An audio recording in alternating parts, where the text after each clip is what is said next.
He felt like a useless D-rank blacksmith, the kind of person who got laughed at whenever he introduced himself as a hunter. Deep down, he knew he would probably die like a useless piece of shit. If he could just get stronger, stronger than anyone, even if he was just a support class, maybe his life could be different. It was the final step that unlocked everything, and at last, Shin Junseo was ready to step into the world as a player. Shin was rushing through the forest, thinking about how he was late on such an important day. He met up with two people, and the girl, who was a C-rank hunter, said that finally he was there. Her name was Kim Jimin. A guy, Lim Do-won, joked about a newbie being late. Just as he was about to say something about his own experience, Jimin cut him off, asking him not to bring up after all, he was always the one getting late. Shin apologized for being late, and the three of them set off together.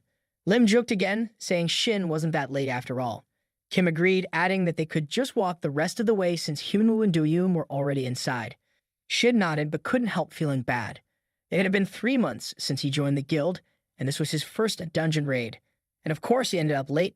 To make matters worse, he would be there as support, so he had to prove he was useful. When they met up with the other two, Do-yoon asked Shin if this was his first dungeon raid. Shin confirmed, saying he would be there as support. Do-yoon then explained that supports didn't have the same fighting abilities as hunters, so Shin would need to be extra careful. If he got too close to the fight, you could get swept up in it, but if he stayed too far, the others wouldn't be able to protect him. The key, Do-yoon said, was to keep a good distance. Since Shin was a maker, he just needed to stay back, waiting for the signal so he could create a dagger when needed. Shin then asked if it was really that easy, and Do-yoon nodded, confirming that the weapon Shin had was fine for now.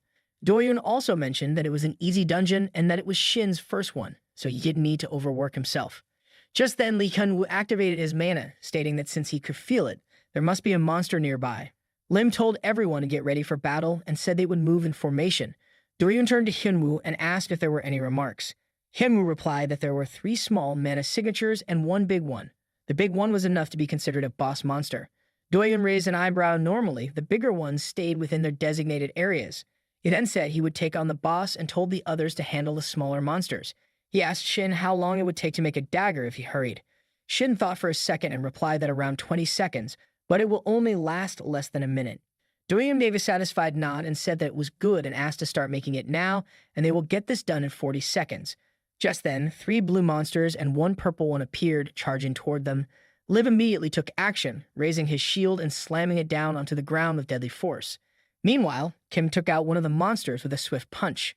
The other 2 rushed forward to take on the others, but Kim noticed that the monsters were healing much faster than she had expected. She warned the group, letting them know they should be extra cautious. Lim and Lee were already in position, ready with their weapons and magic prepared for whatever came next. Lee used his magic to attack the monsters, launching a fireball that quickly took them out. He seemed pleased with the results, and Lim suggested that Shin help as well. Shin thought the attack order was great, and it was at that moment that he truly understood how the guild fought. Do-yoon called over to him, asking about the weapon. Shin mentioned that everything was ready, but he didn't want to get distracted. He continued making the dagger and threw it toward Do-yoon, who caught it easily. Do-yoon rushed forward, infusing the dagger with dark aura before slashing through the boss monster's head in a single strike. After a moment, the dagger disappeared as it had served its purpose. Lim looked around and wondered if anyone had been hurt. Kim quickly replied that she was fine. Shin, meanwhile, was impressed. The guild was much stronger than he had imagined.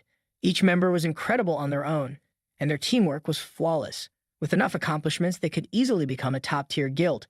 Compared to them, he felt like he was just someone who could make one dagger, not really contributing much. He wasn't sure if he even deserved to be in the same group as them. Do-yoon approached, patting him on the back and asking if he was okay.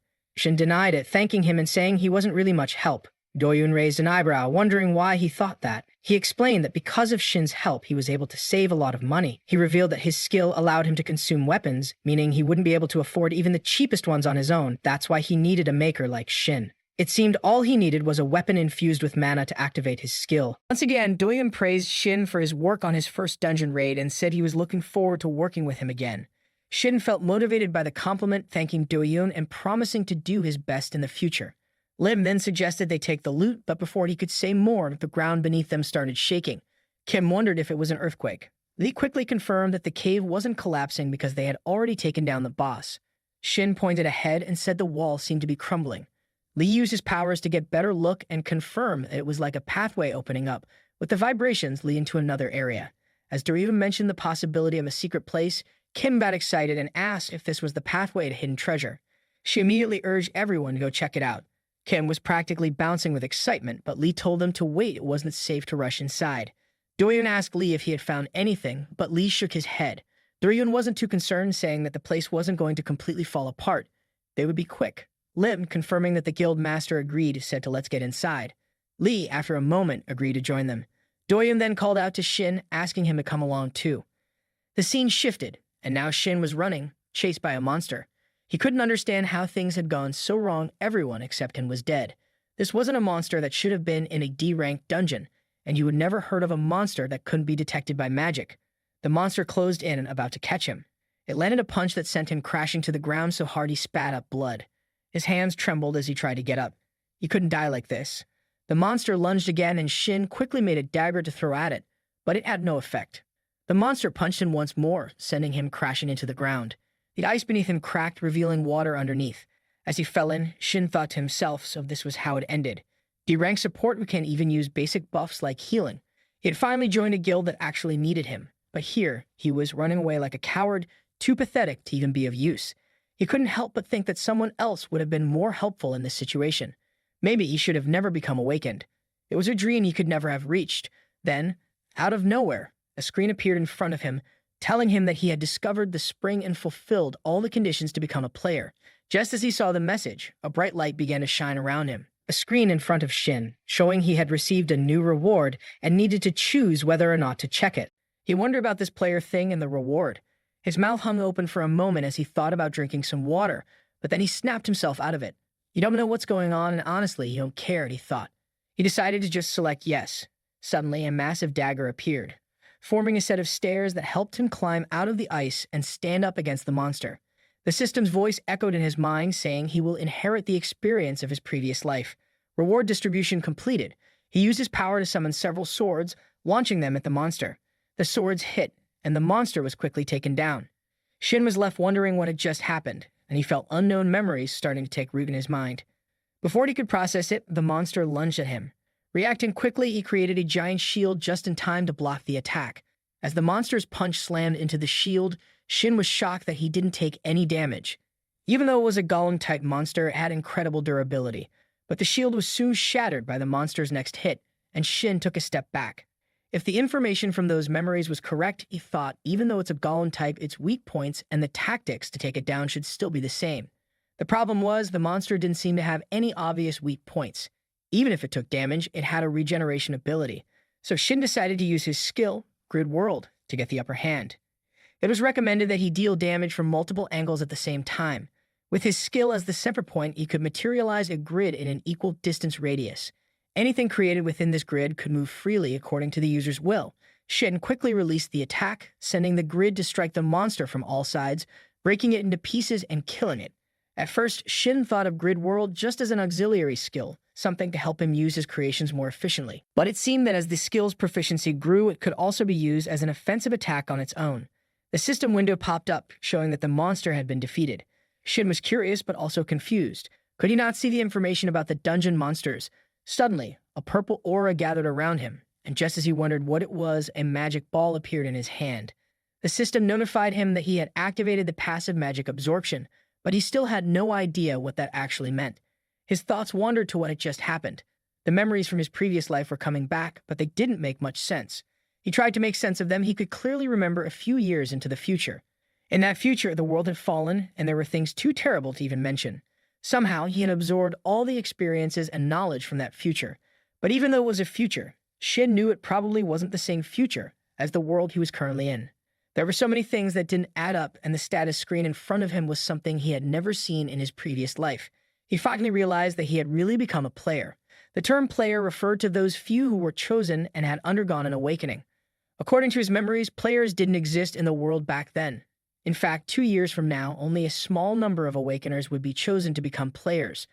A blue screen would appear, visible only to those chosen, and in the future, a mysterious force called the System would shock all awakeners around the world. It sounded almost like a joke, but it was enough to leave everyone in disbelief.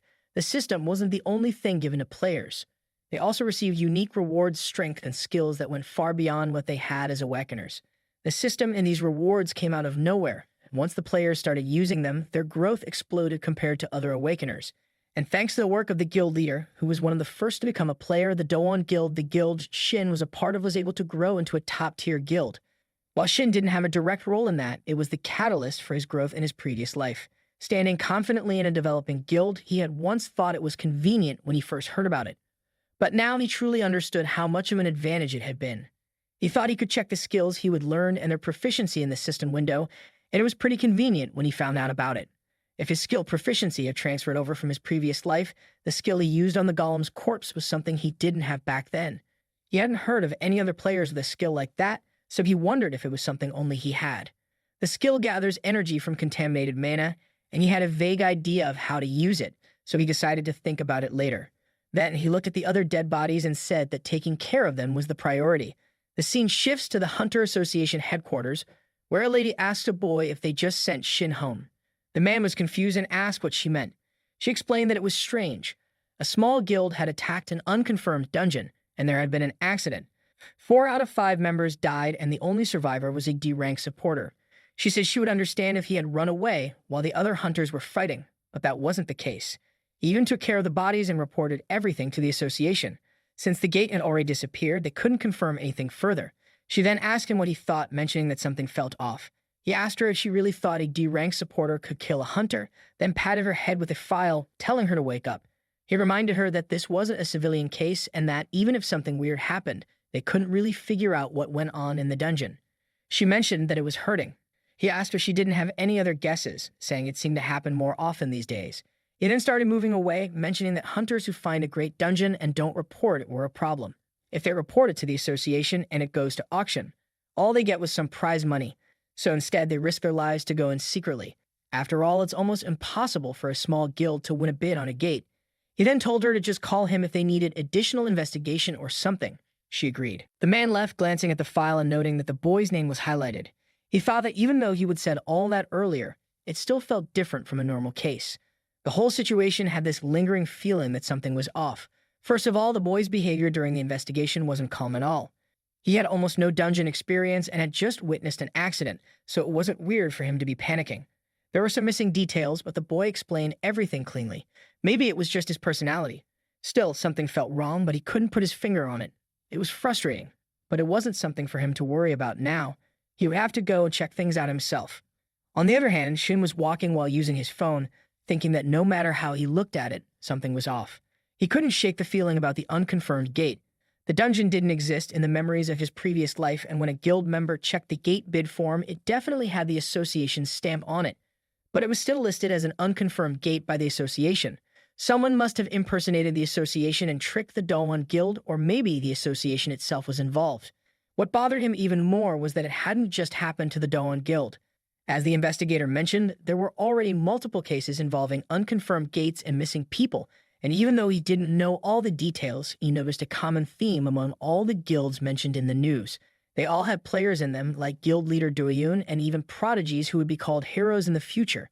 It seemed like someone wanted to erase the existence of those heroes. That's when he decided he had to hide his abilities for now. He would become the only survivor of a missing person case that would likely remain unsolved. If he acted suspicious, he would get caught immediately. He had about 2 years until the first player's selection to prepare. He needed to use every skill at his disposal and by that time develop even more. He had to find a way to grow without drawing too much attention. As he checked his usable skills, he found something interesting and clicked on it. A year had passed and a group of people found themselves in the forest fighting off monsters. As he struck one of the monsters, his sword broke and the creature knocked him back. He barely managed to land safely. Suddenly, the monster leaped at him again, and he tried to dodge. Everyone around him was terrified. It was then that they realized the monster was a Null Lord. The boy spoke up, recalling that such creatures only appeared in E-rank dungeons, so it should freeze to death. You would also hear that even among D-rank monsters, a Null Lord was tough to deal with. The monster charged at them, passing him to attack another person. The second boy raised his shield to block, but he was struggling. He warned that if they kept blocking like this, they wouldn't last long. The first boy thought for a moment about the death gods of low-level hunters. The reason Null Lords were called that wasn't just because of their physical strength, but because monsters of that rank were usually weak to magic. No matter how low-level an adventuring party was, they relied heavily on magic. However, the Null Lord didn't follow that logic. Hunters who were usually confident in their low-level magic found themselves terrified for the first time. and the price for their overconfidence and complacency was usually the total annihilation of the party. He knew they only had one pure physical damage dealer, and he was terrible at hand-to-hand combat. His weapon had been completely destroyed, and he didn't have any spare weapons left, so he couldn't understand why the second boy was asking him to attack the monster. If he had known it would turn out like this, he wouldn't have been so greedy and gathered as many people as possible. He hadn't realized that his decision to use as few people as possible and include a magician would cause so much trouble. Then he spotted a boy mining off in the distance, someone who was also a helper. The first boy thought to himself that they already had a helper, but they were all about to die, and yet this other helper was acting so careless. As he watched, he saw the helper's weapon disappear, and he wondered if the boy had any maker aptitude. At this point, you couldn't expect much in terms of quality, but it was worth asking. He called out to the helper, who turned out to be named Shin. The boy walked up to Shin and asked if he was a maker, and if he could make a sword. Shin agreed, and the boy requested a sword, one that was sturdy and strong. Shin apologized, mentioning that he had joined as a helper, not as support. The boy replied, saying it wasn't the time to be making excuses. Didn't Shin see that they were all about to die? Evening would die if they didn't manage to kill the boss. Shin started making the sword, mentioning that there would be one condition. Once they cleared the dungeon, the boy had to forget everything about Shin's abilities. Also, when he received his share, he would have to pay Shin the amount on an average support.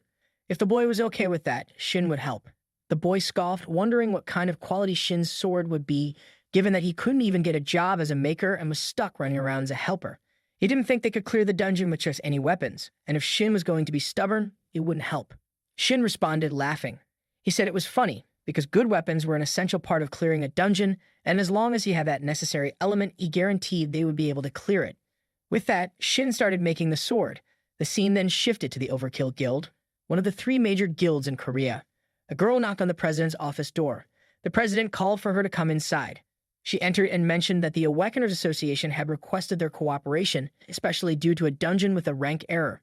She agreed with the president's assumption that on the surface it was a request for cooperation, but it seemed like they would be willing to pay whatever Overkill asked.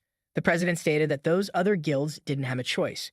She added that there were barely any Awakeners who could enter a gate that had been forcibly closed. The president was watching the news when he saw a report about a group of hunters who had entered a dungeon with a rank error. As he looked at the group's photo, he spotted Shin and thought to himself that he had seen that face before. Then it hit him. A few weeks ago, a dungeon with a rank error had appeared in Sokodan, and the president had been dispatched to the area. He would drop by the scene, and that's where he had seen Shin. According to the report, Shin was listed as a helper. Even though rank error dungeons were still rare, with the survivors of such dungeons being counted on one hand, Shin had participated in 2 parties where everyone survived, not once, but twice. It couldn't just be a coincidence. The girl then mentioned that more and more rank error dungeons seemed to be appearing. Just a few days ago, a D-rank dungeon had turned into a B-rank one, and the entire party had been annihilated instantly. The president responded saying that the Awakeners Association must be having a headache over this. The girl added that many people were criticizing the association as it was their job to estimate, analyze, and announce the rank of a dungeon.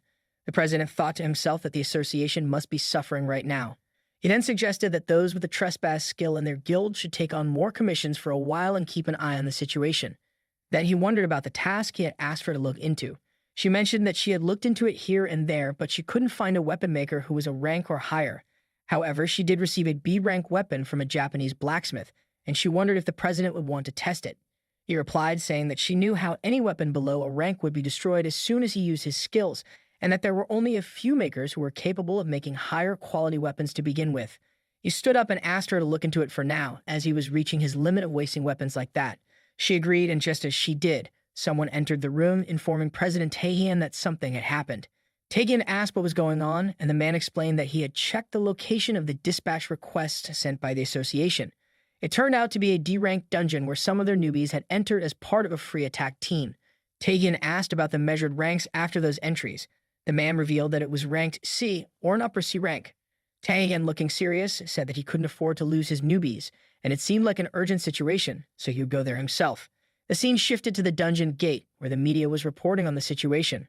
The crowd saw President Taehyun along with the girl and the man, and the reporters began asking the president to comment on the ongoing issue with rank error dungeons.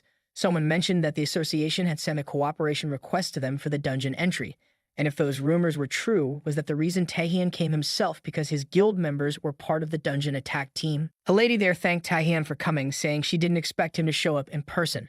When he asked about the situation, she revealed that the attack team consisted of 6 hunters, 2 supporters, and 1 helper. All of them had higher than required qualifications, but those numbers didn't matter. The dungeon had been reanalyzed as a C rank. Taedian then asked how long it had been since the attack team entered. She replied that it had been almost 2 hours. Taehyun stated that he didn't know how many were still alive, but he would do what he could. With that, Taehyun, along with Menghisu the girl, stood in front of the dungeon gate. She handed him a sword, and he used his skill trespass to slash it, creating a flare of energy that caused a strange black area to appear ahead. This skill involved forcefully pushing through the racks of mana. It could bypass walls or barriers, including gates. However, while it worked in another dimension, it only affected the user, not the surrounding area. The sword broke as a result. After handing it back to Min, Taehyun told her to be careful, and she wished him the same. He finally entered, taking in the humidity and temperature. Considering the bad smell, he guessed it was some kind of reptile. When he noticed there were no pollutants on the floor, he figured it was a monster with some level of intelligence. Based on the dungeon's rank, the answer was clear. It was a lizard man. He crossed over numerous dead bodies of monsters, thinking that by looking at the lizard man corpses, he could estimate the size of the group and their fighting capabilities. He also noted the level of distress the party had been in, as identified in the preliminary report. They were likely all dead by now, and he couldn't help but fear the worst-case scenario. Suddenly, he heard a rumbling sound. Moving forward, he arrived at the location of the party and saw the situation with his own eyes, something he hadn't expected. A monster was attacking a hunter with a sword, while the other hunters continued battling. Taehyun observed from the side, thinking that the lizard man were clearly overwhelming them. Judging by their speed and movement, the lizard man were far stronger. Then he saw one of the lizard men strike a hunter's sword, sending it flying a good distance away. The monster was about to attack the unarmed man with a sword when Taehyun thought, it's not too late yet. As the lizard man swung his weapon, Shin appeared, making a sword materialize in midair to block the blow. Taehyun still hadn't reached them, but he wondered if it was magic, how else could a weapon appear out of thin air? He watched as Shin used his magic to create the sword, and as their eyes met, they locked in a brief but intense moment of recognition. Shin quickly counted the people around him, and when he counted Ta as the 10th, he remarked that he was sure only 9 had come in. Ta wondered what Shin was talking about. Just then, another lizard man knocked a hunter back and was about to attack, so Tae rushed in with his sword. Shin couldn't believe Ta had come to rescue them himself. He was carrying around a weapon he didn't even use, and Shin wondered if that was a sphere weapon. Ta used his sword to block the lizard man's attack and then ordered the others to fall back. With a swift motion, Ta unleashed a series of slashes, creating flares with his sword that cut down the lizard man in an instant. He thought to himself that he hadn't even used his full strength yet. The weapon was clearly B rank, but it felt so weak. As Ta took down the lizard man, another one appeared to attack. Ta dodged and avoided the blow, causing the lizard man to crash to the ground. Shin approached Ta and asked if this always happened when he used his skills, commenting that it looked like some serious wear and tear on the weapons. Ta wondered if Shin was trying to pick a fight with him. Ta then called out to Tar, asking him to use his weapon and not destroy any more of the poor, fragile weapons. Ta was surprised when Shin materialized a weapon with a single gesture. Not only was Shin a weapon maker, but he was extremely skilled and competent, far beyond the average. Ta couldn't understand why someone so talented was acting as a helper. Ta had heard that low-grade supporters often took on helper roles because they were low on money. Shin took Ta's weapon and mentioned that there would be a condition. Once Ta cleared and left the dungeon, he had to forget everything about Shin's skills and Shin himself. Ta raised an eyebrow, asking if Shin thought he could forget just because he wanted him to.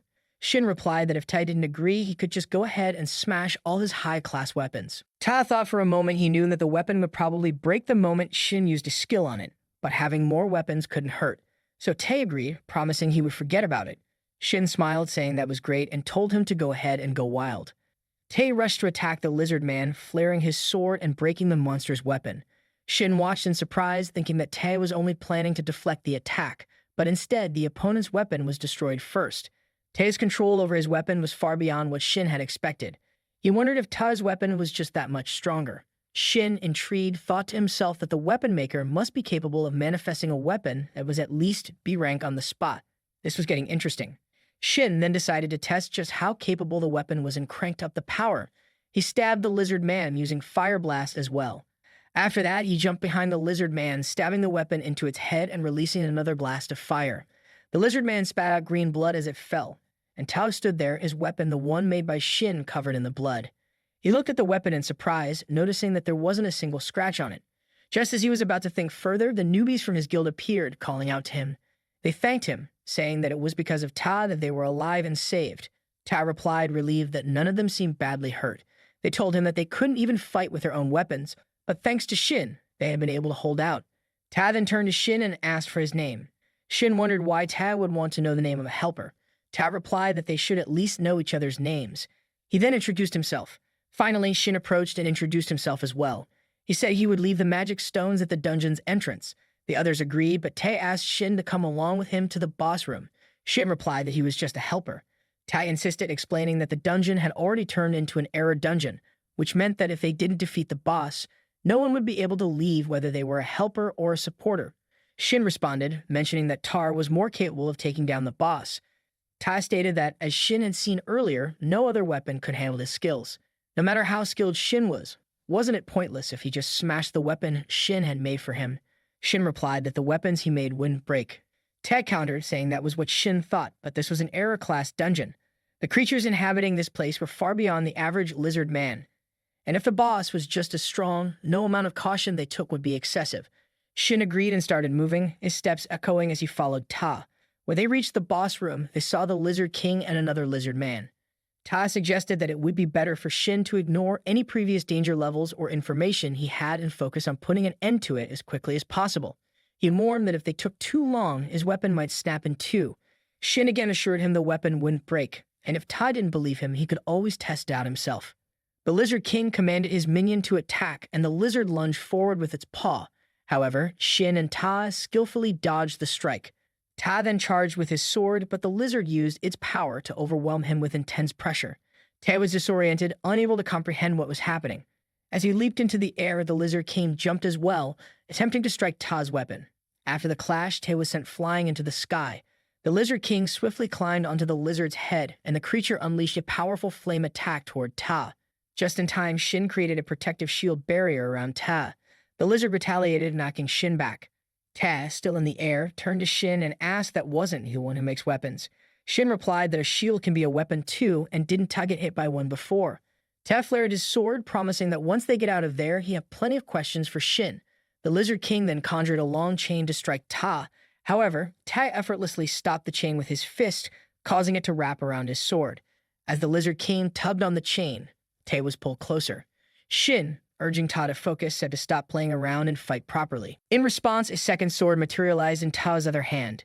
Ta, noticing the new weapon, questioned that didn't Shin tell me to test him, so shouldn't it be something for a pet? The weapon captured by the chain vanished, and Ta used his second weapon to strike the lizard with several swift slashes as he closed in. The Lizard King watched intently, but Ta threw his sword at him, followed by a powerful kick that sent him reeling backward. Furious, Ta leaped into the air, his sword flaring with energy as he prepared to attack again. The Lizard King, now focused on Shin, attempted to strike him, but a transparent barrier appeared, protecting him. Shin, growing angrier, wonders if the Lizard King really think he can threaten me with webs. Ta, equally enraged, stood ready for the next move. After a while, the entrance to the dungeon, which had been glowing red, shifted to a calm blue. Outside, people began to wonder if the dungeon had been cleared. As the group emerged, reporters rushed over to Ta, bombarding him with questions about the dungeon's interior, the boss monster, and whether everyone had been saved. Men approached Ta, asking if he was injured. Ta reassured him, saying that he was completely fine. The hunters surrounding him praised his efforts, with one girl mentioning that if it weren't for him, they would all have perished. Shin, meanwhile, handed the team leader a bag of magic stones, explaining that he had already received his payment in advance and was leaving. The team leader expressed his gratitude for Shin's hard work. Without acknowledging Ta, Shin silently left the area. The reporters then turned to Ta, eager to know how he managed to clear the dungeon so quickly. They suggested that the dungeon must have been easy for him. Ta shook his head in disagreement, and just as he was about to mention Shin's role, he realized that Shin had already gone. A girl then spoke up, commenting that while everyone else had been blocking and working together, Ta had handled the majority of the threats on his own. She asked Ta how everything had gone.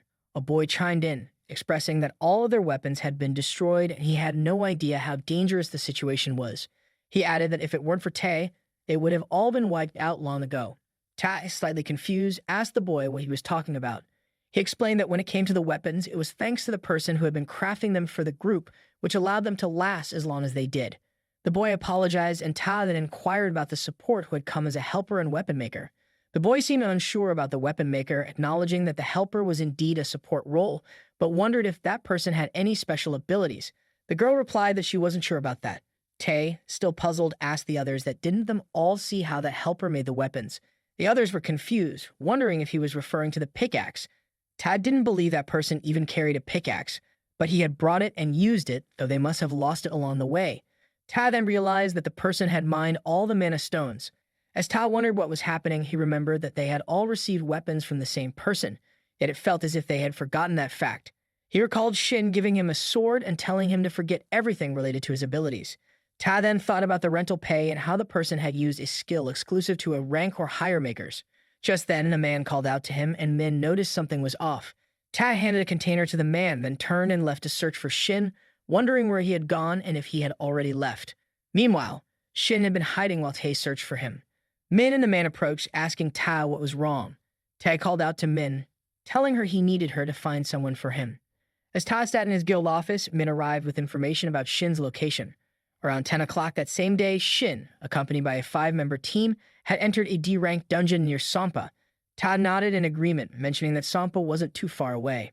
Min then hesitated before asking him something.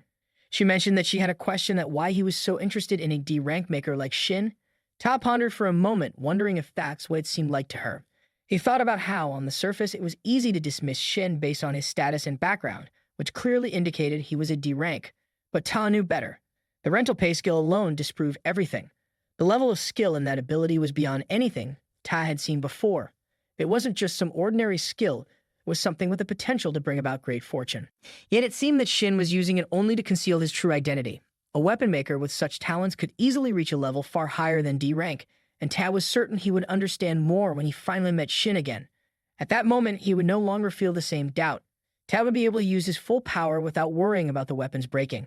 Over the years, he had encountered countless blacksmiths who were considered great artisans, but none of their creations had ever met his expectations.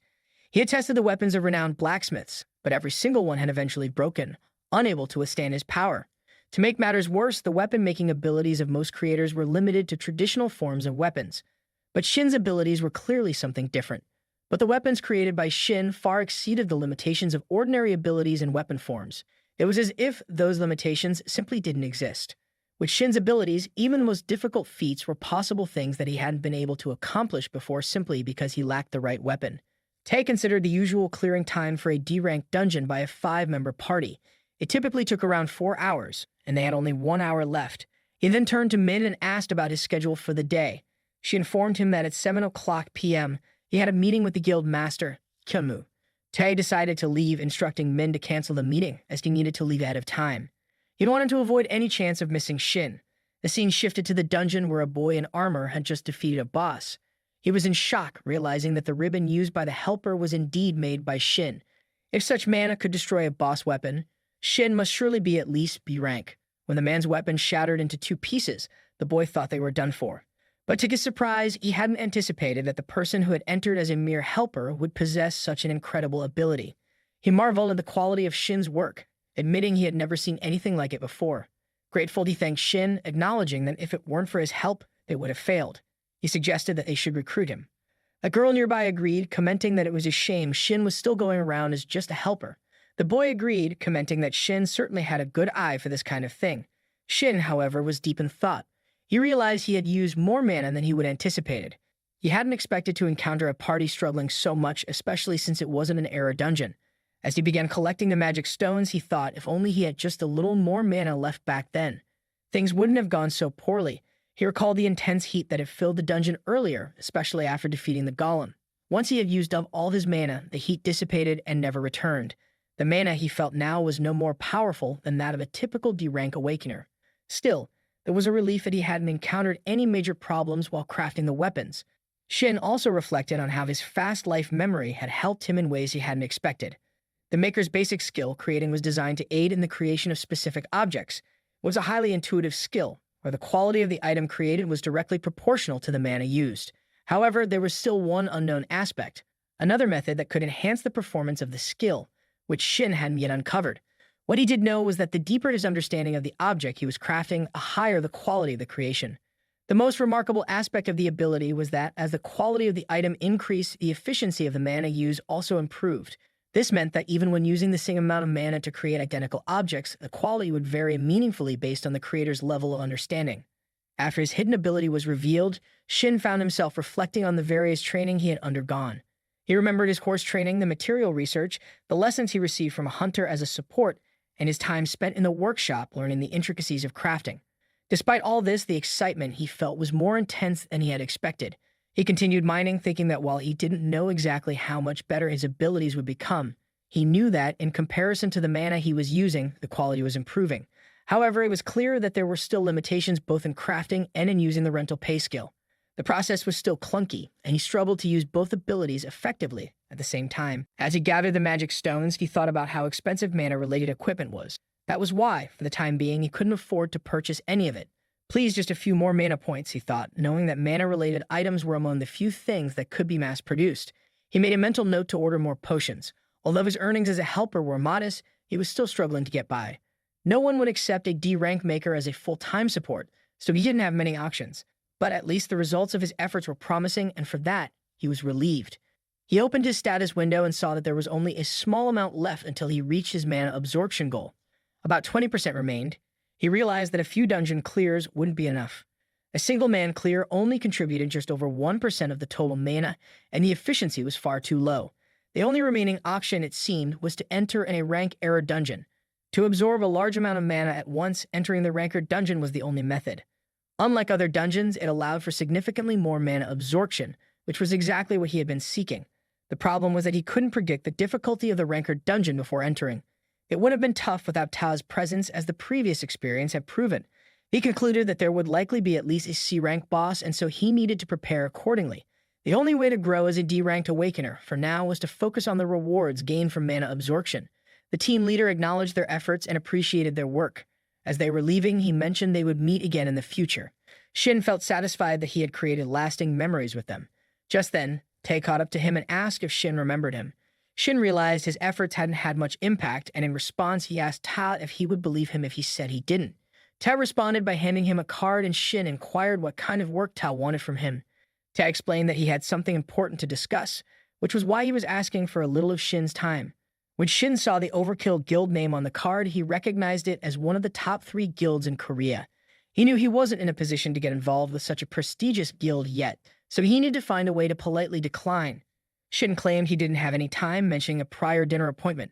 However, as he tried to leave, Ta placed a hand on his shoulder and insisted that Shin wouldn't regret the conversation. Ta assured him it would be quick and even offered to treat him to dinner. Shin retorted, noting that as the guild master, Ta must have plenty of time, unlike a low-ranked supporter like him. Ta admitted this was true.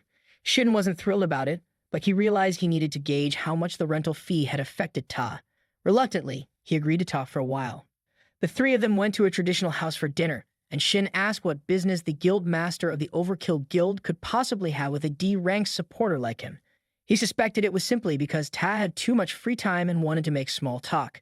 Ta, however, explained that, as Shin had noticed, his class was Berserker. While this granted him overwhelming attack power, it also came with a limitation of meaning a weapon capable of withstanding the immense force. For a Berserker, finding a weapon supplier that could match their needs was crucial, and Ta had been searching for one tirelessly. He had visited countless places, both within and outside the country. From the best blacksmiths to the most renowned weapon makers in the field, he had left no stone unturned. If there was even the slightest chance that a weapon could meet his requirements, he would commission it without hesitation, regardless of time or cost.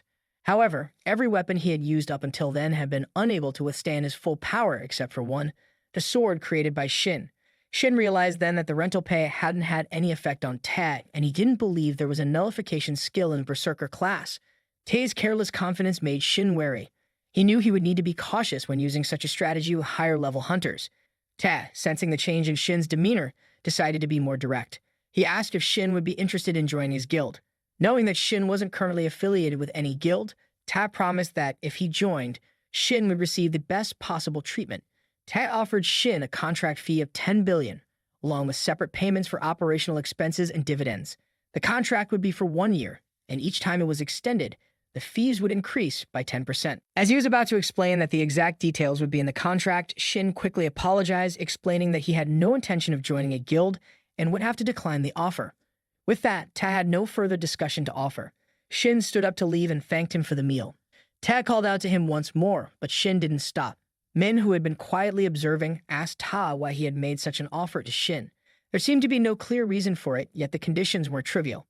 Ta responded by saying that if Min were to face a situation like Shin's, she wouldn't question the offer. He continued, mentioning that while the weapon Shin had created hadn't fully reached its potential, it was the first one that felt like it could withstand everything he had to give. Min hesitated, still unsure, but Ta pressed on. It wasn't just about the sensation of the weapon itself. He asked her to consider the total sum of all the high-level weapons he had destroyed over the past year.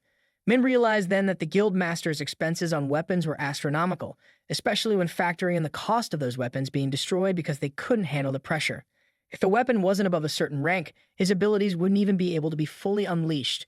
Min then remarked that, if that were the case, the contract fee Ta offered would mean very little.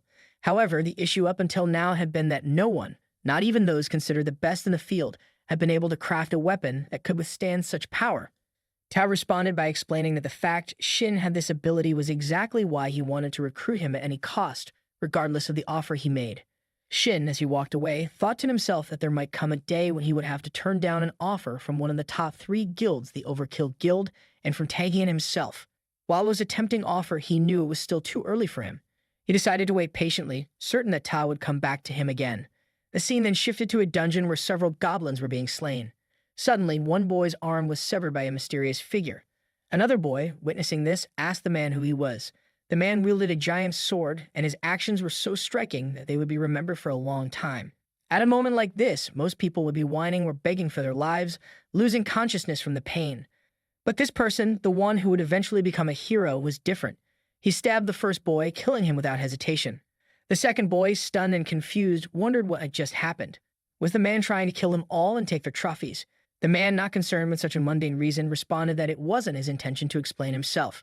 He saw it as a waste of energy to explain anything to someone who was about to die, but he would share everything if the boy managed to defeat him, so he would better hurry and try.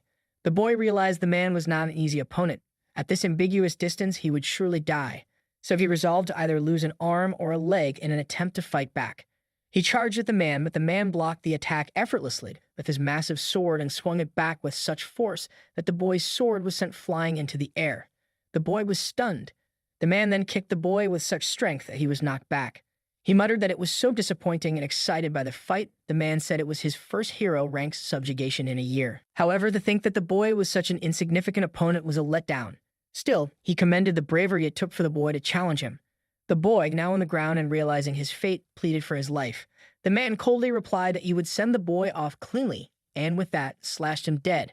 As the boy fell lifeless, the man moved forward, reflecting that he had hoped for a more challenging fight. It hadn't even served as a decent warm-up.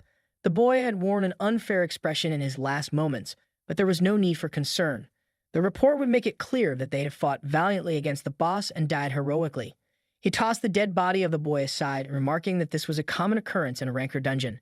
He checked the collection of photos of the deceased, saying that his collection was growing, and that he lived for moments like this. The only thing that felt strange to him were the heals. The energy they gave off unsettled him. He told her to hide them for now, or at least make it less obvious when the priestess arrived. She emerged, apologizing for the delay, explaining that she had come in haste because there were precious ingredients nearby. He raised an eyebrow, wondering what could possibly be so valuable, but he dismissed it, thinking that all those people were idiots. That's why he had warned her not to listen to the priestess and to wait a little longer. She wondered aloud about his words and asked if he was implying that he wanted to go against the wishes of the executor. He scoffed and referred to the executor as a sensitive bastard, explaining that he was simply suggesting they clean up the situation first. She offered to handle it, assuring him it was her specialty.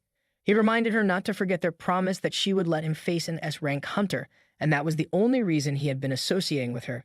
He also added that he hadn't been able to fully unleash his power yet and wanted the opportunity to do so without any hesitation. She agreed, reassuring him not to worry as she would contact him soon. She tore open the belly of the dead body, wondering what would emerge next. Suddenly, a monster appeared from within the corpse. Her eyes lit up with excitement as she called it the child, confirming that the executor had been right after all. The scene shifted to a portal where a group of hunters was gathered. Shin approached a man who was concealing his face with a mask and carrying a weapon case.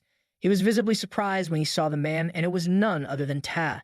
Ta seemed just as surprised to see Shin and wondered aloud why he was there.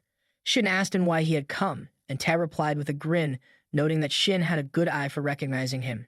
Shin explained that he only knew one person who carried a weapon case like that and then asked Ta again why he was there. Ta responded that he was there to attack the gate. Shin raised an eyebrow and asked why a D-rank gate, of all things.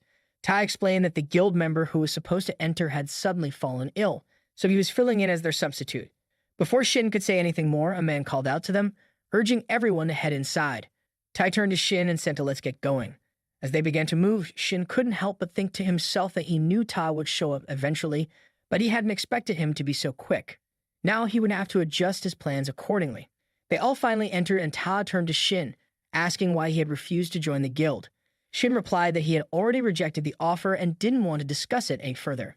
A boy asked a girl if she had heard about the auction for the C-rank gate that had taken place that morning in Chunshin. The girl confirmed, and the boy told her he had heard that the Hyunmoon Guild had acquired it in one go. She agreed, mentioning that her friend was there and had heard that the bidding had reached such a high price that no one else dared to compete. Shin, overhearing this, thought to himself that the Hyunmoon Guild had purchased a C-rank gate, and he wondered if they had found something special inside. Ta then asked Shin if he was interested in buying gates himself.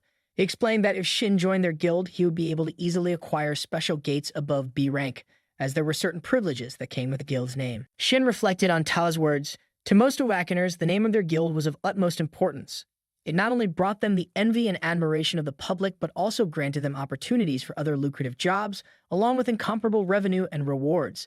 Furthermore, their vested rights within the guild allowed them access to countless privileges. For high-level special gates, the guild members could secure entrance tickets, and their influence wasn't determined solely by talent. Political connections played a major role in gaining access to these opportunities.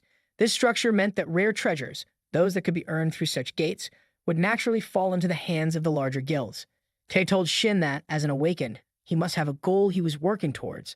Whatever that goal was, with the backing of Overkill, it would be easier for Shin to achieve. He couldn't understand why Shin would reject such an offer. Shin coldly responded that it was none of Tae's business. He vaguely knew what he was doing, and since there was probably never been anyone who had rejected an offer from the Overkill Guild, he wanted to make it clear, no matter what, he was not going to join any guild. Ta wondered aloud if Shin's rejection was due to some trauma from the annihilation of the Doan Guild, which he had read about in the report, or if there was another reason. Whatever it was, Tae wasn't going to give up so easily. As they continued ahead, a boy was visibly frightened by the sight of spider webs covering the ceiling. They pressed on, and soon the man spoke up, telling them that they were about to enter the monster's territory. Noticing the group's inexperience, he quickly began to explain the situation. He started by confirming that they had all received the reconnaissance report. The monsters they would face were legion spiders. The level of difficulty for each individual spider was low, but their special traits made them a threat. These spiders lived in groups, and the reconnaissance report indicated that there were approximately 50 of them, which wasn't an overwhelming number. However, they possessed paralysis poison in their fangs, so the man warned them to be careful not to get bitten. Ta heard a sound and quickly told everyone that the monsters were coming soon, urging them to stick close to him. Shin, unfazed, replied that they didn't need to worry about the support and helpers. They should just prepare for the fight. Ta, however, addressed the team's competency, reminding them that it was essential to protect the support and helpers. It was a rule hunters had to follow, no matter their abilities, situation, or whether they agreed with it. Shin scoffed, telling him that no hunter would be foolish enough to follow such a rule. Just then, someone mentioned that the spiders were approaching. A boy holding a sword was visibly trembling, but he was trying to calm himself. He reminded the others that they could defeat the spiders if they stuck to what they had learned. As one spider jumped toward them, the boy swung his sword, effortlessly slicing it down in a single slash. Another boy used his shield to protect himself, while the girl with the magic staff cast spells, attacking the spiders with bursts of energy. Ta thought to himself that, for a D-rank team, their performance wasn't bad, and he didn't have to worry about them too much. Shin, however, was taken aback when he saw the large group of spiders. He hadn't expected it to be more than a few dozen. As the spiders rushed to attack, Ta drew a fire-based weapon and began fighting back, thinking that the durability of each legion spider was fairly low, even among ranked monsters. He realized that even without using the blade itself, all they needed to do was release a bit of sword ki to defeat them. At this rate, he would be able to finish the raid without even losing a weapon. Suddenly, Shin heard a few hunters calling for help, as the river was surrounded by a large number of spiders. The boy with the shield warned that the spiders wouldn't stop coming and that there were only a few hunters who had done the reconnaissance. The second boy mentioned that things were going to get rough, and the girl with the magic staff was also reaching her limit with her mana. Tae glanced at Shin and suggested they move toward the trouble. He then told Shin to follow him. Shin, however, responded that Ta should go ahead and help while he finished handling things on his side. Tae was surprised by Shin's reaction, but before he could respond, a spider jumped at Shin. Tai shouted for him to get down, realizing that Shin could easily get caught up in the attack if Tai used his sword recklessly. But Shin quickly reacted, opening his eyes and shaping his power into a square form above the spider. With a swift movement, he launched his attack, killing the spider instantly. The creature collapsed at his feet. Shin thought to himself that, of all the weapons he could currently make, the sword was the one with the greatest craftsmanship. It would be the most effective for dealing multiple hits and pouring power into them all at once, something that would be impossible with his current mana reserves. But if he could harness his power in this way, there was nothing better. Shin focused his energy, directing it like a sword, and with a swift motion, he launched it at all the spiders in his vicinity, cutting them down in a single strike. Tat watched, surprised, as Shin stood atop the head of one of the fallen spiders, his movements calm and precise. The sword had been stabbed into the spider's body, and Tat was surprised by the wide area of attack. He thought the battle must have lasted at least 10 seconds, that Shin managed to deal with all the dozens of Legion spiders in that short time.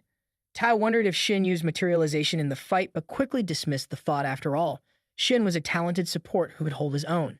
Shin, on the other hand, was wondering what Tai was doing and decided to go help the others. He saw that the three of them were surrounded by spiders and the creatures were getting closer. Tai realized the situation wasn't looking great, and they would talk properly once everything was resolved. Shin pointed to his bag, signaling Ta to take care of the situation as people might not believe that a helper could do such things. Ta quickly rushed in with his sword and started attacking the spiders. After he defeated them, a man thanked Ta for his help, saying they wouldn't have made it without him. The man was a little surprised, though, as he hadn't expected Ta to be the guild master of Overkill Guild. Ta apologized for not revealing his identity earlier, but mentioned he was just quietly investigating the dungeon. The girl was shocked by his apology. She couldn't believe they would survive because of him. Watching him take down the spiders with such skill was so cool, and she even asked if she could take a picture with him once he was free. Someone came by and interrupted, and the girl quickly saw this as her chance to approach. The boy holding a lantern and Shin showed up, apologizing for being late. They started collecting the byproducts as they went. After exploring the area, they found that there were no other masters around, and they figured out how to go even deeper. The boy in armor suggested that they shouldn't continue the raid any longer. It was unfortunate, but he thought they should call it off. The first boy, not understanding, asked why they had to stop when there wasn't much left. The boy in armor explained that the number of Legion spiders and the geography of the dungeon were completely different from what the reconnaissance report had shown. He went on to say that the dungeon existed past gates that separated it from their world. These dungeons were home to bizarre creatures and landscapes that couldn't be found on Earth. The whole concept of dungeons and the Awakened weren't fully understood yet. For the newly awakened, the most important thing was information about the dungeon. Unfortunately, not many awakened individuals could adjust to environments they would never encounter before. This meant that failing the raid, especially in a worst-case scenario, could lead to death. That's why the role of scouts had become so vital. The Awakened with the ability to detect or hide their traces started gathering and taking on dungeon reconnaissance commissions. As a result, the dungeon clear rate began to rise significantly, and these individuals came to be known as scouts. The boy in armor explained that the accuracy of these recon reports was usually above 98%, so it was unlikely that this situation was just a mistake. However, they couldn't rule out the possibility that it was a rank error in the dungeon. The second boy hesitated for a moment, suggesting that since they had Ta, wouldn't it be okay to continue the raid? The armored boy responded that he understood the boy's desire to press on, but they had already received Ta's help once, and if they weren't careful, they could all end up in danger. The boy, determined to clear the dungeon and with his own reasons for wanting to continue, asked if there was any other way. The girl seemed to feel the same way. The armored boy questioned if their reason was really more important than their lives. Once they entered the boss room, there would be no turning back, and he didn't want that to be the case for any of them. He suggested they exit first and report to the association. Ta, however, said he was fine to continue. Even though he was there to investigate, he was still part of the team. If the raid progress could help him come to a conclusion, then there was no reason not to keep going. And if he wanted to investigate further, the boss room was the place to be. The armored boy bowed toward Ta, shamelessly thanking him for agreeing to continue. Then he started to talk about being the leader, but Ta just told him not to worry about him and to continue leading as they had from the start. The boy agreed, saying to let's get going, and asked everyone to follow him. The five of them moved forward and soon found themselves in front of a gate. The leader, sensing they were at the boss room, said he would do a final briefing. He explained that the dungeon's boss was the Legion Queen leader with a danger level of D+. Her overall battle ability was low, so she was considered an easy boss, mainly focused on breeding Legion spiders. However, that was just the original intel, and they had no idea what lay behind the door. He gave a final nod, saying let's head inside. The girl created some light to help them see, but Tay couldn't sense anything unusual. The leader warned them to be cautious since it was the boss room. They soon spotted the queen spider and a few others nearby, as well as a boy dressed like a spider, the one mentioned in the briefing. The girl breathed a sigh of relief, noting that the boss looked exactly as expected. She planned to attack first with lightning magic, and her strike caused the queen spider to fall to the ground. The leader wondered if the boss was already dead, but you had never heard of such a thing before. Something had changed, so he quickly ordered everyone to retreat. Suddenly, they heard a disturbing sound, and a very deadly spider with a human-like upper body appeared. It was an Arachne. Tad immediately prepared to strike, realizing that a B-rank monster had appeared. He knew that his sloppy swordsmanship wouldn't leave a scratch on it, so he had to make sure his first blow did the most damage possible. He was about to deliver a fatal strike when, to his surprise, his weapon broke into pieces mid-swing. As he was sent flying through the air, Tae realized his sword was destroyed and he couldn't deliver the finishing blow. Just as the Arachne was about to attack, Shin quickly created a temporary weapon for Tae, telling him to buy some time until he could forge a proper weapon. Shin was using up his mana, but it wasn't working at all. He started to wonder if he had drained it completely. It was amazing that he had lasted this long with his current mana levels. Thanks to the potions, he was able to keep going, but he could only drink 1 bottle a day anymore, and they could become addictive.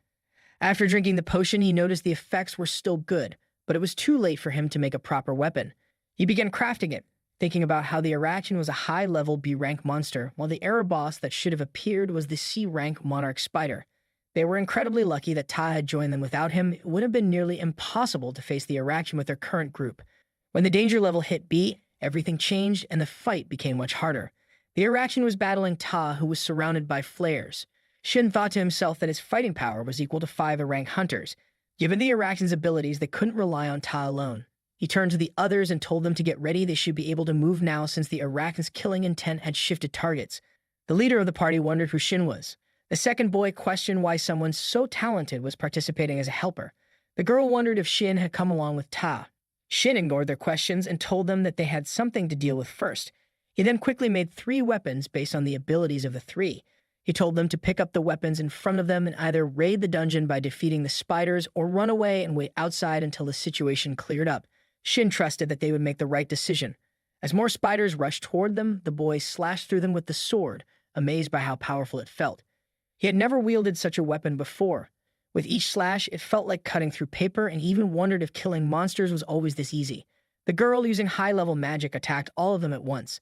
The leader watched in surprise, realizing that the only thing that had changed was the weapon, yet the power of her skills had increased several times over. He wondered if the weapon Shin made was really that good and who exactly Shin was. Taz's sword was now covered in green blood from the high-level monsters, and he found it a bit tough to buy time. As the Arachne came charging to attack, Ta thought to himself that he needed to finish this as quickly as possible. He rushed in with his sword, slashing down the Arachne, and to his surprise, the sword held up fine. He realized it was much stronger than before, just like Shin had explained. Suddenly, a wave of spider heads appeared, and the girl wondered where they had come from and where they were going. The leader quickly figured out the spiders were heading straight for Ta. Ta told everyone to back up. He suspected that the Arachne had hidden these spiders, and things were getting more complicated. He also realized that the Arachne's abilities were activating. As the spiders reached the Arachne, Tae understood what was happening. The Arachne was sacrificing the spiders to transfer their life energy to herself, effectively reviving her. He realized that the Arachne would keep coming back unless they killed all of the spiders. Tae rushed in to attack again, thinking that he needed to increase his firepower and finish the battle in one blow. As the flares burned on his sword, it started to break apart, which made Ta worry. Shin, watching, commented that Tae was more amazing than he had thought. Even though Shin had made the sword with his barely remaining mana, he never expected Ta to actually destroy it. Shin quickly made another sword, telling Ta to use it. This one wasn't the single-edged sword Ta was used to. It was the most durable weapon Shin could create. As soon as Tae grasped it, he could feel its strength.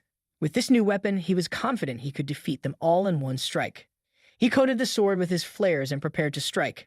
He mentioned that he would be a bit unfamiliar with two-handed sword combat, but it seemed like the right choice for the situation. He lifted the sword and delivered an explosive slash at the Arachne, landing a devastating blow. Shin realized that the explosion was likely an innate skill of a berserker. It was probably the first time Ta had used the skill properly. Normally, the skill caused the user to lose their rationality in exchange for overwhelming power. Ta cut the Arachne clean in two and thought to himself that it would have been difficult to handle the aftermath if the weapon had shattered. Ta felt the danger in the situation. If he hadn't released all of his power, his rationality might have been consumed, and that was the second time since his awakening that it had nearly happened. He realized he had used his skill properly this time, but it was still unsettling. As he looked at Shin, he understood that Shin was no ordinary awakened. The moment his abilities were discovered, the whole world would focus on him. They stood there looking at the dead body of the Araxian, which radiated an overwhelming amount of mana. It was nothing like any other dungeon error boss they had encountered. Shin called out to Ta, asking if he felt anything from the corpse. Ta shook his head, replying that the boss wasn't dead yet. Since they had gotten rid of all the remnants, it wouldn't be able to come back to life. Shin agreed, thinking that even high-grade hunters couldn't sense the mana the way they had. Suddenly, Tae's passive skill, mana absorption, activated. As he read the description on his screen, he discovered that he had also obtained a new skill, demonic weapon production. Tae was curious about this new skill. He read more about it, but he couldn't even imagine what kind of demonic weapons it might produce. He didn't remember anything specific about the demonic realm, though it was something they all knew of in some way. It was a bit disappointing that there were no mana-related rewards, but he shrugged it off. It was fine. Tae realized that, thanks to the Araxian, he had already reached half of the mana he needed, and it didn't seem like the rewards would stop there. He called Shin over, waving his hand, and told him he had something to say. Shin, curious, asked what it was. Tae bowed deeply and began by apologizing. Regardless of his refusal, Tae admitted that it had been impolite of him to ask Shin to join their guild both as a person and as a guild master. He offered his sincere apologies. Shin was taken aback by this sudden change. The leader of the party was equally shocked to see Ta bowing to Shin, a D-ranked helper. But then again, considering Shin's earlier abilities, it was clear he wasn't just any normal person. The leader thought that Shin might actually be a hidden talent of the Overkill Guild. The boy and girl arrived, with the boy mentioning that they had searched everywhere and there were no remnants left. The girl added that she thought the Araxian must have taken all the monsters in the dungeon earlier. The boy looked impressed and remarked that the weapon was amazing. It sliced through monsters without the need for any energy. The girl agreed, saying she had never heard of a weapon maker like that before and wondered if Shin was somehow related to the Overkill Guild.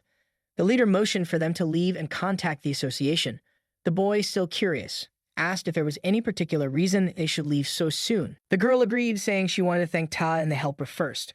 The leader turned to them and quickly urged them to leave the area, calling it a disgusting place. The boy agreed and asked him to stop rushing them.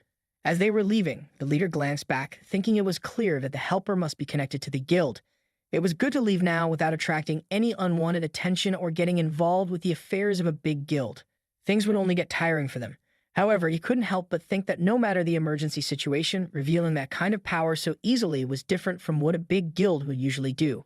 Such guilds tended to emphasize security and caution. Shin agreed with the leader, mentioning that even though Ta had used the rental pay, it was strange to see him bowing his head to just anyone. Ta then spoke up, telling them that the guild wouldn't bother Shin anymore. He wouldn't follow him around, but that didn't mean they were giving up.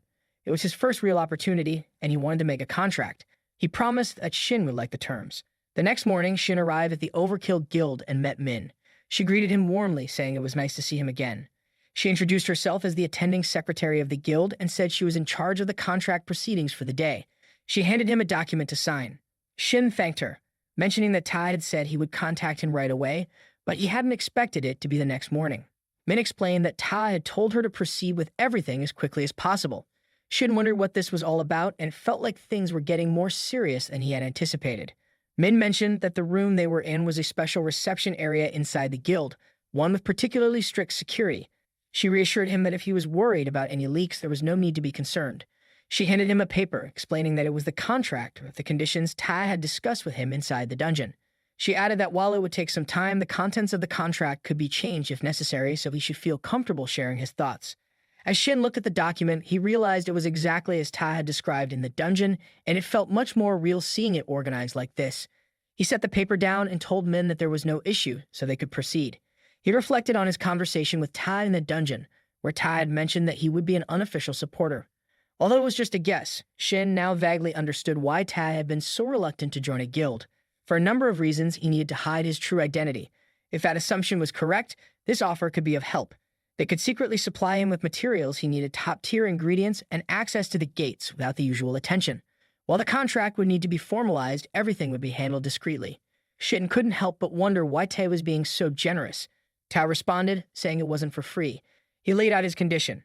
Shin would need to help him with the commissions he personally assigned. However, Ta clarified that he wouldn't force him. If Shin didn't like the commission, he could refuse. Shin then asked that what if he only take the support and don't help with anything? Ta smiled and told Shin that it was fine. The purpose of the contract, after all, was to establish a connection between Shin and the guild while preventing him from joining any other guilds. Accepting the commission would simply be a token of Shin's sincerity. As they spoke, they heard footsteps approaching, and Ta remarked that it was just the right time.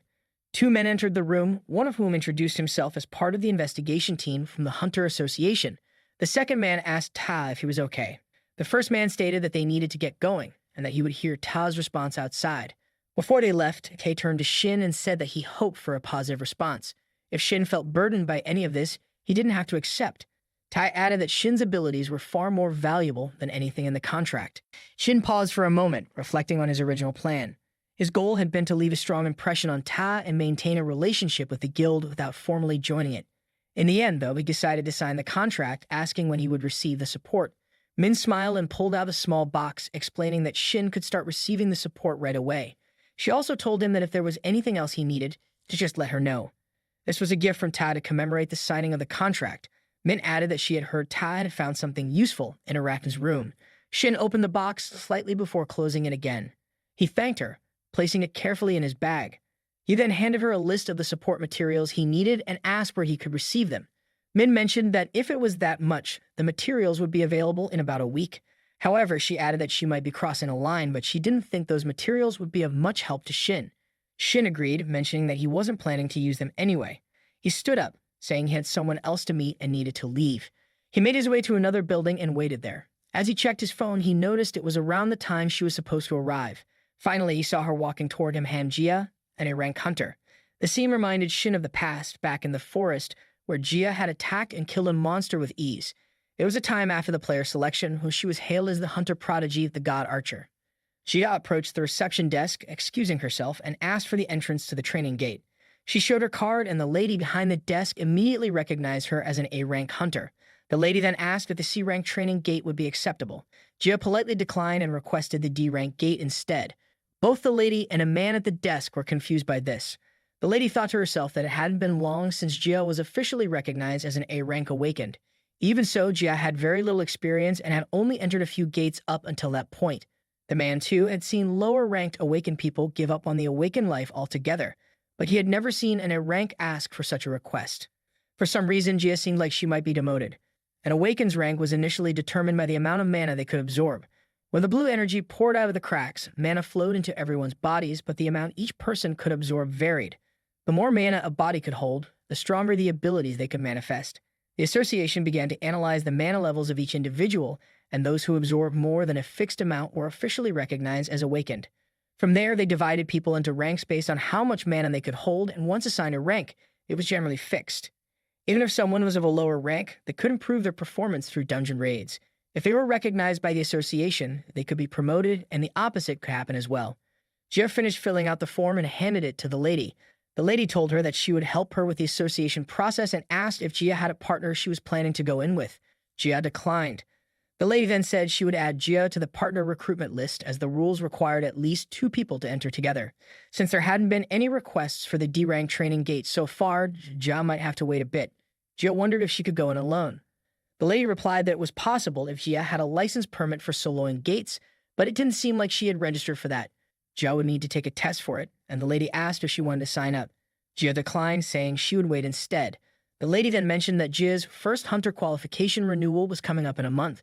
She probably had received the message, but to renew her qualification as an A-rank hunter, she needed to either have several experiences with C-rank or higher gates or pass the A-rank practical test.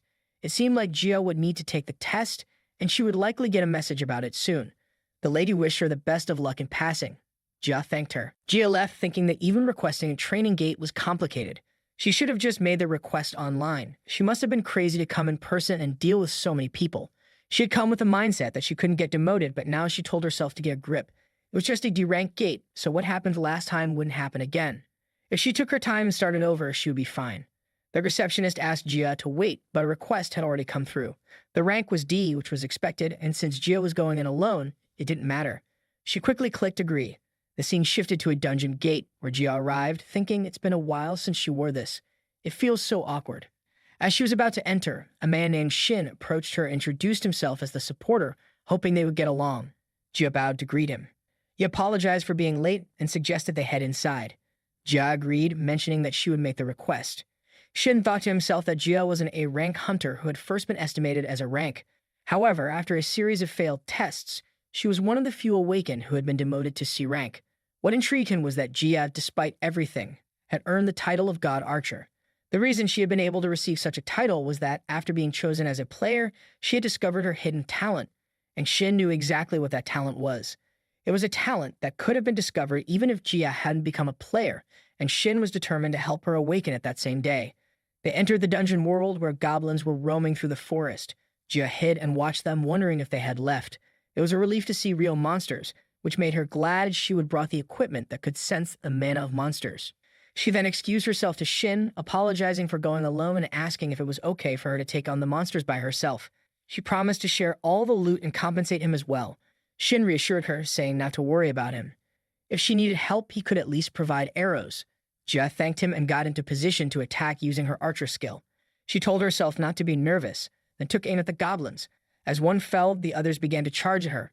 Jia didn't hesitate and fired another arrow, taking down more goblins. Shin, watching, thought to himself that he hadn't seen her fight like this before, not since she became a player. Her raw destructive power far exceeded that of an A-rank hunter, but it would be meaningless if she couldn't aim.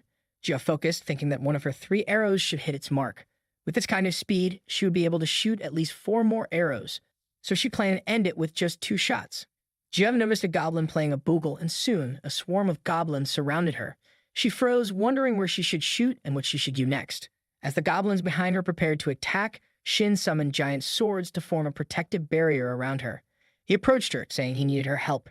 Jia was shocked and asked that wasn't he a D-rank maker. He nodded and explained that he couldn't last long on his own, which was why he needed her assistance. Jia was unsure what to do, but Shin moved toward the monsters hiding behind the bushes and told her to use all her remaining power to shoot an arrow. Even though she had no idea what he was planning, Jia agreed. With determination, she aimed and fired a deadly shot in the direction Shin had indicated. She asked if she shouted and wonders what she should do now. Shin smiled and told her that she had opened the path. Now it's time to run. Jia was taken aback, but without hesitation, they both started running. They both reached a cave near the mountain, and Jia wondered if they were really safe. Looking around, she questioned whether they had truly escaped or if they were just hiding from the goblins. She realized that the goblins seemed to have stopped following them, but so much had happened that she couldn't trust her instincts. Still, she couldn't understand why Shin was so calm, but it didn't matter. They needed to get out of there quickly. Jia mentioned that she would end things for the day and was going to give Shin all the compensation. However, Shin told her they couldn't leave yet. Since the goblins were on high alert, they would remain in the area for a while, making it too dangerous for them to leave just yet. He also thought they might have dropped the rescue player they were provided with while running, so they had no choice but to wait until the goblins left. Jia was shocked and asked that when will we be able to leave. Shin replied it could take half a day, but depending on the situation, it might take longer. Jia was already stunned by the thought of waiting half a day. Shin considered it a lie. He thought the goblins would leave in about 30 minutes. They weren't monsters with that much coordination after all. The real issue was something else the king of the stretch. Jia, in her current state, seemed like she would believe anything he said, but the problem now was getting her to go into the cave with him. He wasn't sure if she would agree to it and wondered if there was any other option. Jia apologized, saying it was all her fault. She regretted not fighting the goblins properly and for insisting on going out alone in the first place. She apologized again, feeling like she would cause trouble once more. She couldn't believe she had ended up in such a situation in a D-rank dungeon, thinking someone like her shouldn't have even entered one. Seeing her worried, Shin snapped in front of her, telling her that if she was so sorry, she should just fulfill one of his requests. Jia wondered what he meant. He suggested they talk inside, since they had plenty of time. Once inside the cave, Jia wondered if Shin really needed her help. While she had been an A-rank hunter, she didn't have much experience in dungeons and couldn't even fully understand what he was trying to say. She realized it was about an elite monster. Shin replied, reminding her that she had mentioned earlier it was her first time in Training Gate, so it made sense she wouldn't know. The formation wasn't widely known. There wasn't just a boss monster in the dungeon, there was also a monster ranked below the boss known as an elite. The cave was the habitat of this elite monster. Up until then, Shin had been refused by others and couldn't even fight it. Jia was the first person to accept him as a supporter into her party. Seeing her reaction, Shin wondered if his request had been too awkward. Jia agreed to help if he was fine with it. She thought it was the right thing to do, especially since he had helped her escape from a dangerous situation. She understood how painful it was to be unable to join a party and wanted to repay him for that. As Jia was thinking about helping Shin, the mana detection machine suddenly beeped. The elite monster had arrived. Jia quickly told Shin to get back. She reasoned that even though it was an elite monster, it was still from a D-ranked dungeon, so if she could just land one hit, they would be able to take it down. Jia fired an arrow at the elite, but the monster blocked it with its weapon. She was shocked how it blocked her shot.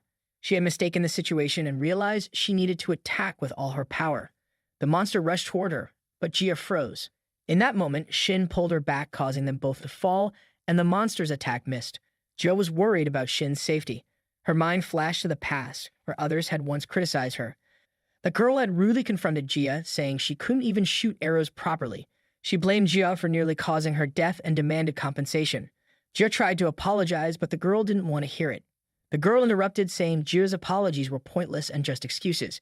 She claimed that just because Jia had been appraised as an A rank didn't mean the world owed her anything.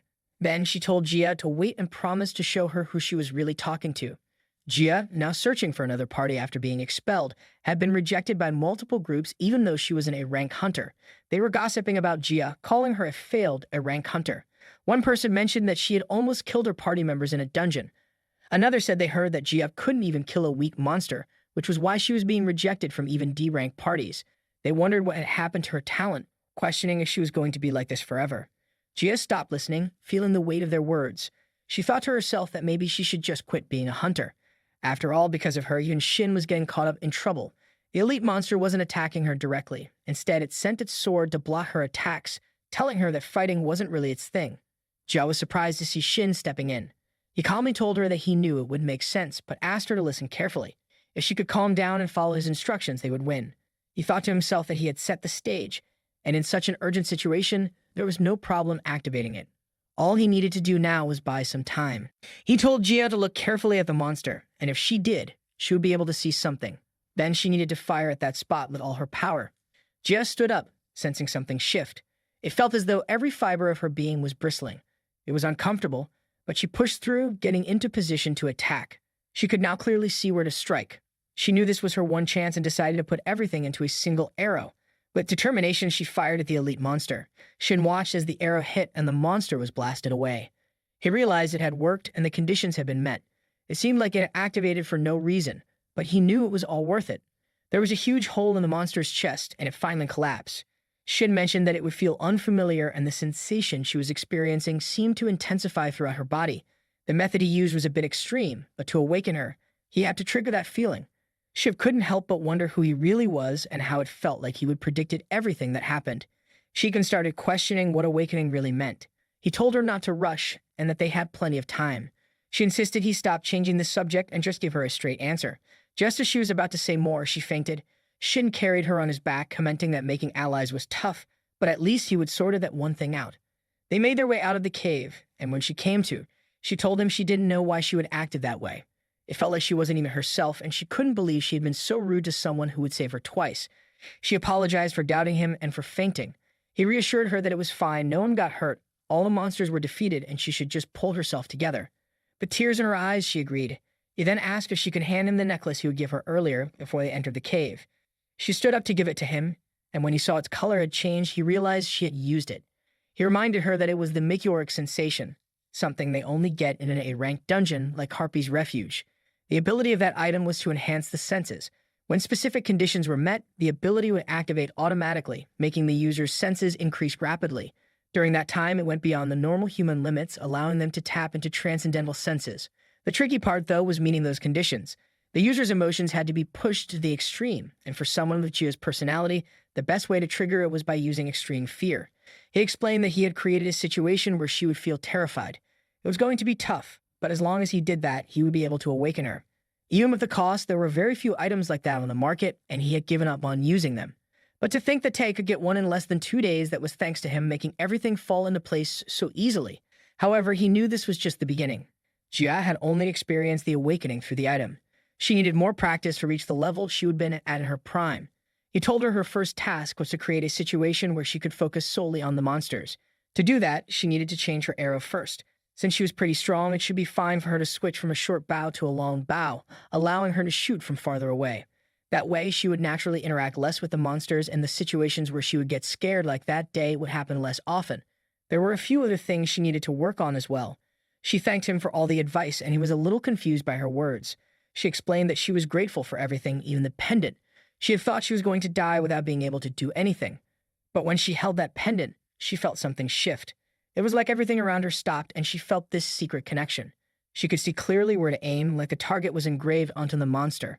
To be honest, even though she was a rank in name, she didn't feel like she was any better than a D rank in terms of her personality and skills. No matter how hard she tried to change, she only grew more disappointed in herself.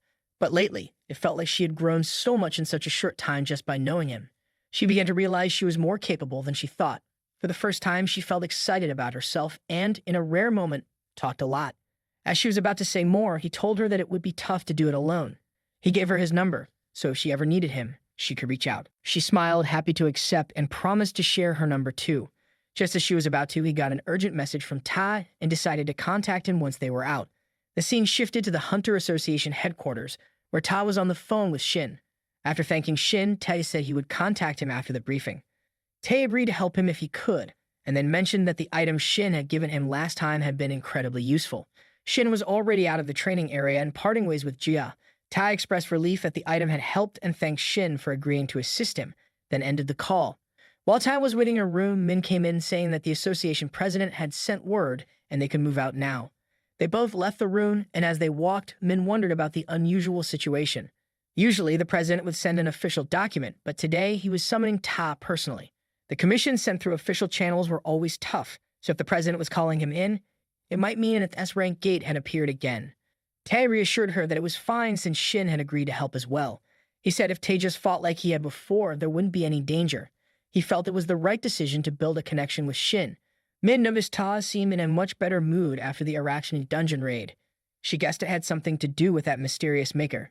He had been acting differently ever since, and she couldn't help but wonder about the unlimited support. She also found it shocking that the guild master would offer such generous conditions. Even though Tae was no longer in the berserker class, which made it hard to control emotions, he was more calculated and cool-headed than anyone. Min couldn't help but wonder if Shin was more capable than she initially thought. But then again, there was no way a D rank would be able to create a weapon that would satisfy someone like Ta. Since Ta didn't bring up Shin often, Min decided she would need to look into it herself. They both arrived in front of a room to meet a man who greeted Ta, asking if he had come alone. Ta wondered if someone else was supposed to be with him. The man replied that from what he had heard, 2 guild masters were supposed to come, but since Ta came alone, he could head inside first.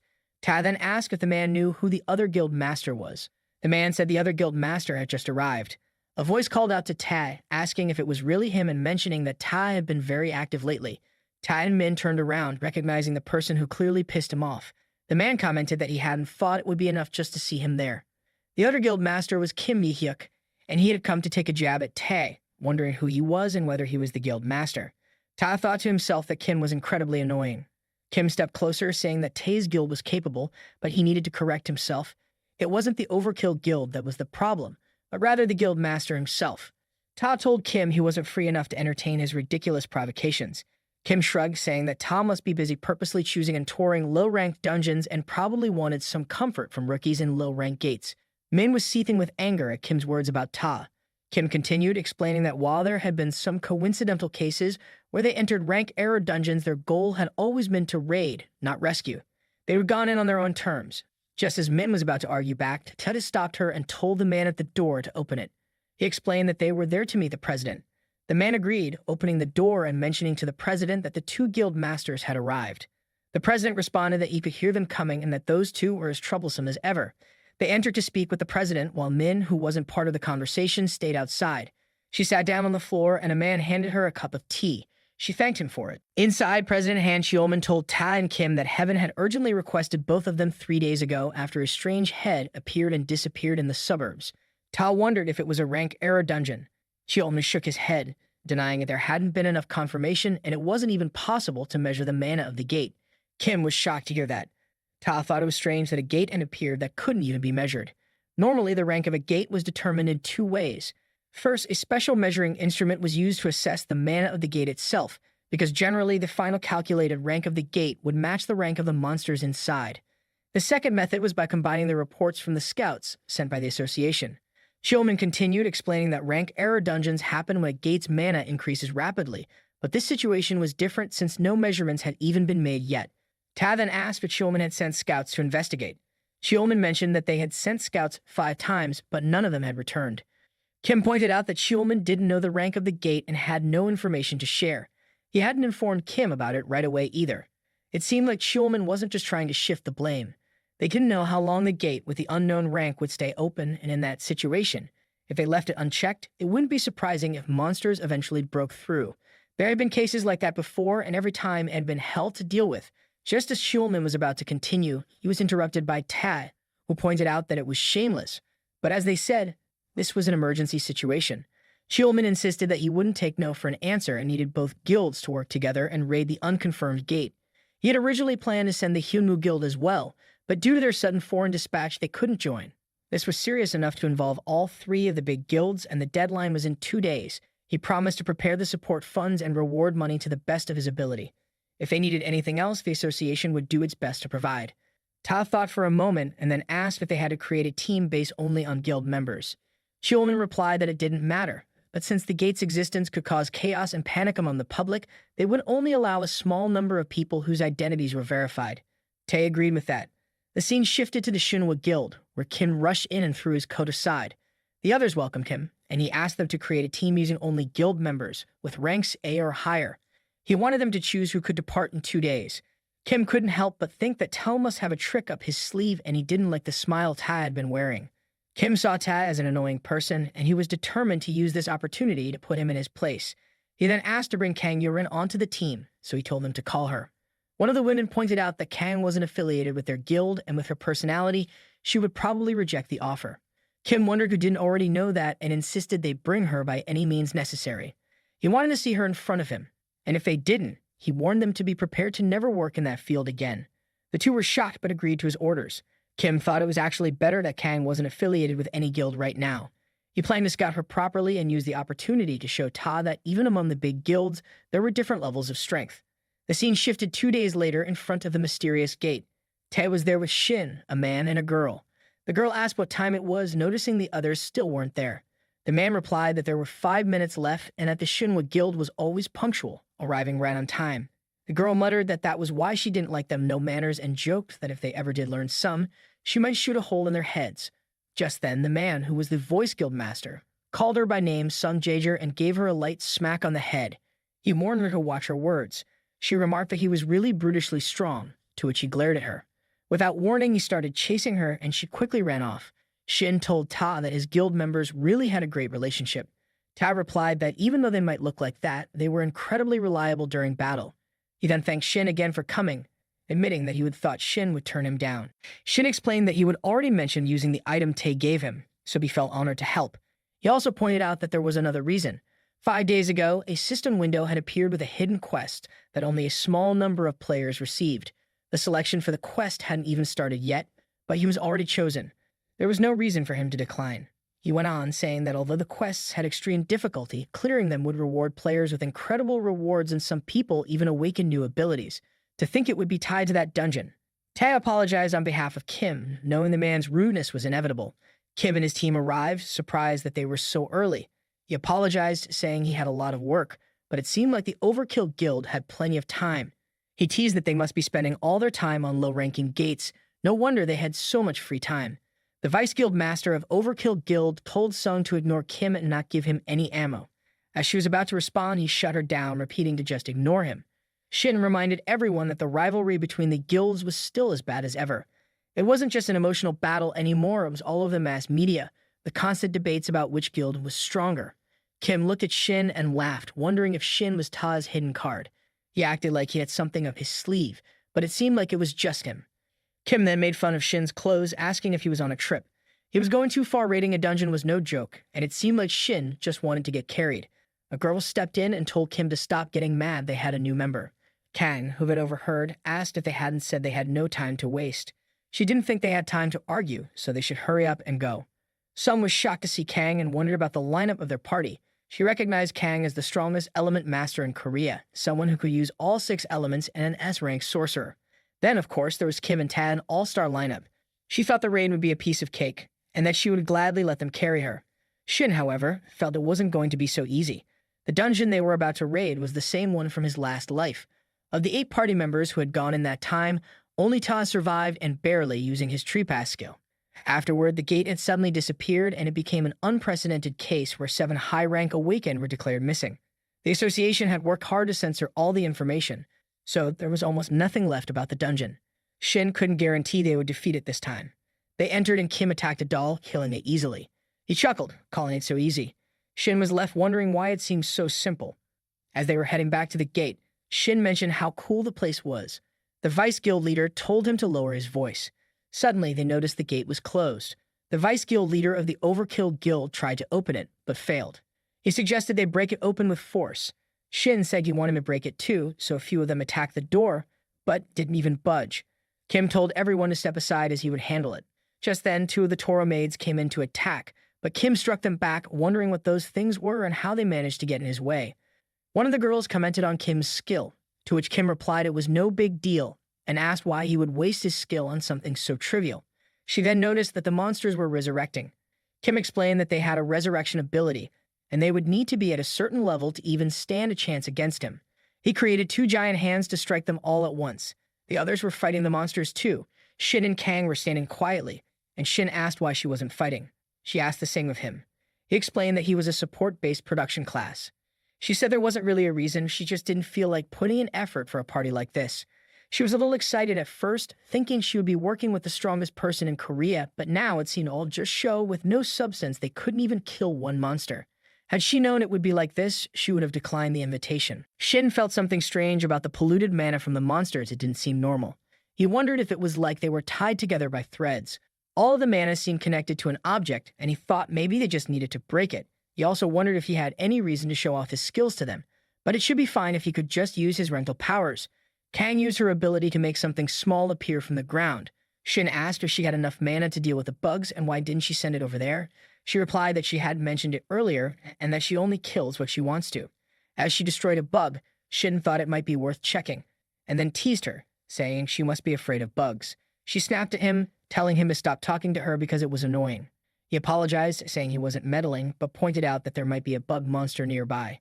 Kim was attacking the monsters as well, but they kept getting back up. Kim wondered why his attacks weren't working.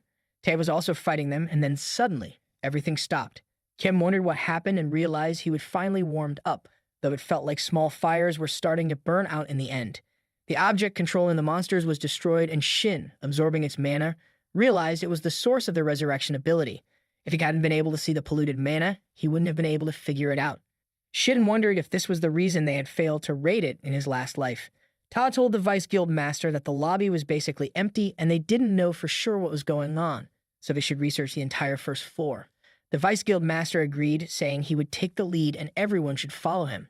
They rushed ahead and ran into a group of the same monsters. Kim shoved the Vice Guild Master aside, saying he would go first. He attacked the monsters, and Sung wondered if the mana they were gathering was coming from the object inside the self. Shin pointed to a spot and told her to shoot there. She got confused, asking if that would break the controller. Shin told the others what was happening, and in a second, the situation was cleared. There wasn't much to it. Shin thought to himself how quickly they had cleared the first floor, moving through the room so fast. Then they reached the stairs, and Ta said that since they had finished the first floor, it was time to head to the second one. Kim called him a bastard and told him not to act like a leader since he already knew what was going on. Ta told his people to follow him, but as they walked, Kim thought Ta was ignoring them. He was determined to crush Ta's pride too. Suddenly, Kim felt pain and realized he had pushed himself too hard just fighting. He then said they should go, and the girls suggested they go together. Shin felt something was bothering him. From Ta's words, nothing seemed wrong, but he needed to check the room himself. So he entered alone and saw some mana ahead of him. On the second floor, they were attacked with a strong power, and Kim said he didn't have time to use his skills. The others were surrounded and were doing their best to protect themselves. Tae asked if everyone was fine, and he thought about the invisible monster, sensing it was of a high rank. The Vice Guild Master said he was fine, and Sung added that she was okay too, but she couldn't see Shin. Tae was shocked to hear this, and as he looked around, he realized he hadn't noticed Shin and wondered what had happened to him. He called out Shin's name loudly. Meanwhile, Shin, still in that strange room alone, thought the battle outside was going badly. He had finished absorbing the mana and knew he needed to rejoin the group quickly. But as he turned, the door was already closed, and he wondered if there were any enemies inside. Then he saw a girl appear from behind the door, holding a small doll in her hand. Shin wondered what a young girl was doing in the dungeon. She called out to him, asking if he was the hunter, and then told him to just follow her. As she turned to leave, he called out, asking her to wait and how she knew he was a hunter. She replied that the lady downstairs had told her that a hunter would come to save her later and that they should leave together when that happened. Since he had made it all the way here, she figured he must be the hunter the lady had talked about. Shin wondered about that lady. They both headed downstairs, and the girl asked him if he didn't know the lady. She thought it was strange, but she was sure that he was the hunter the lady had mentioned. Then the girl called out to the lady, saying it was time to get it together because the person she talked about had arrived. As Shin looked at her, he thought it seemed like she had suffered some mental damage from something. He excused her, saying he had been sent by the Hunter Association. When she heard that, she immediately got up, asking if he was really sent by them.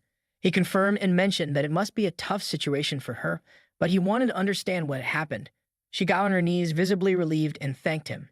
She then explained that she was the 4th scout sent into the dungeon. Since the first 3 scouts didn't return, she was ordered to investigate and search for them. However, as soon as she entered the dungeon, dolls from all directions started charging at her. She was taken aback and tried to leave through the gate, but for some reason, the door was closed and the wooden top was blocked, which trapped her inside. Shin thought they were in the same situation and asked if she knew what had happened to the other scouts. She nodded and explained that she had called out their names to check from the entrance, but something felt off. They seemed unconscious. Suddenly, the others tried to attack her, so she ran and ended up meeting the girl who had helped her a lot. She said the lady had played with her too much. Shin asked for the girl's name, and she replied that she was Elizabeth but preferred to be called Beth. He suggested they leave together for now, since staying there alone would be dangerous. She replied that the outside was even more dangerous. On the 2nd floor, they kept battling the invisible monsters. Ta felt the enemy's stealth was slowly wearing off and wondered if they were human-type monsters. Just then, a card fell, and Ta noticed the face on the card. It was similar to the one on the missing scout poster he had received from the association president. Sun also mentioned that the faces of the enemies seemed familiar. When Tae saw the card, he told everyone not to attack, as those were the missing scouts. Ta thought that stealth was a skill that couldn't be used again for a few minutes after its duration ended, and it carried the risk of greatly reducing movement speed. Right now, it would be difficult to knock them out easily. Suddenly, he heard Kim shouting, excited and thinking the monsters were finally learning how to use stealth. But then he realized they were just the scouts. As their speed slowed down, Kim said he would kill them with one punch. He attacked with a punch and Sung even shot at him, aiming for his nose. This only made Kim angrier. Kim asked if Ta had gone insane, pointing out that those weren't monsters, but people they needed to save. There might be a way to bring them back to normal. Kim wondered what the way to save them was, but as he felt the killing intent from the others, he realized there were only 2 choices: kill or be killed. No matter who it was, anyone showing hostility toward him would die, and these scouts were no exception. The unconscious scouts got up to attack Kim, and he warned Sung that if she tried to block him again, she would be the first to die. Sung, furious at his words, was about to act when Tai stepped in between them, telling Kim to stop and hoping he would listen. Kim told him that everyone was blind to their own causes, and he would show Ta how blind he truly was. At that moment, a girl stepped forward to protect Ta. Kim coldly said it wasn't a request, but a deal. He would pass over the raid's rewards and funding to the Shinwa Guild. With those conditions, he thought it was enough to consider it. An attack came at Kim, but he blocked it with his hand armor, saying it was just a warning. He added that if Ta pissed him off even slightly, he would kill him immediately. Ta thanked him for the warning and thought he would gain a bit of time. Sung apologized to Ta for what she had done, and he told her to take responsibility later. For now, they needed to focus on the current situation and figure out how to save the others. Meanwhile, Beth asked Shin if he had seen the dolls outside as well. Some of them were extremely scary, and she didn't know exactly how, but they were all wrapped up in purple threads. The dolls wouldn't die unless those threads were removed. They would just keep attacking endlessly. The threads were so sturdy that it was hard to break them. She asked if he also thought it was scary.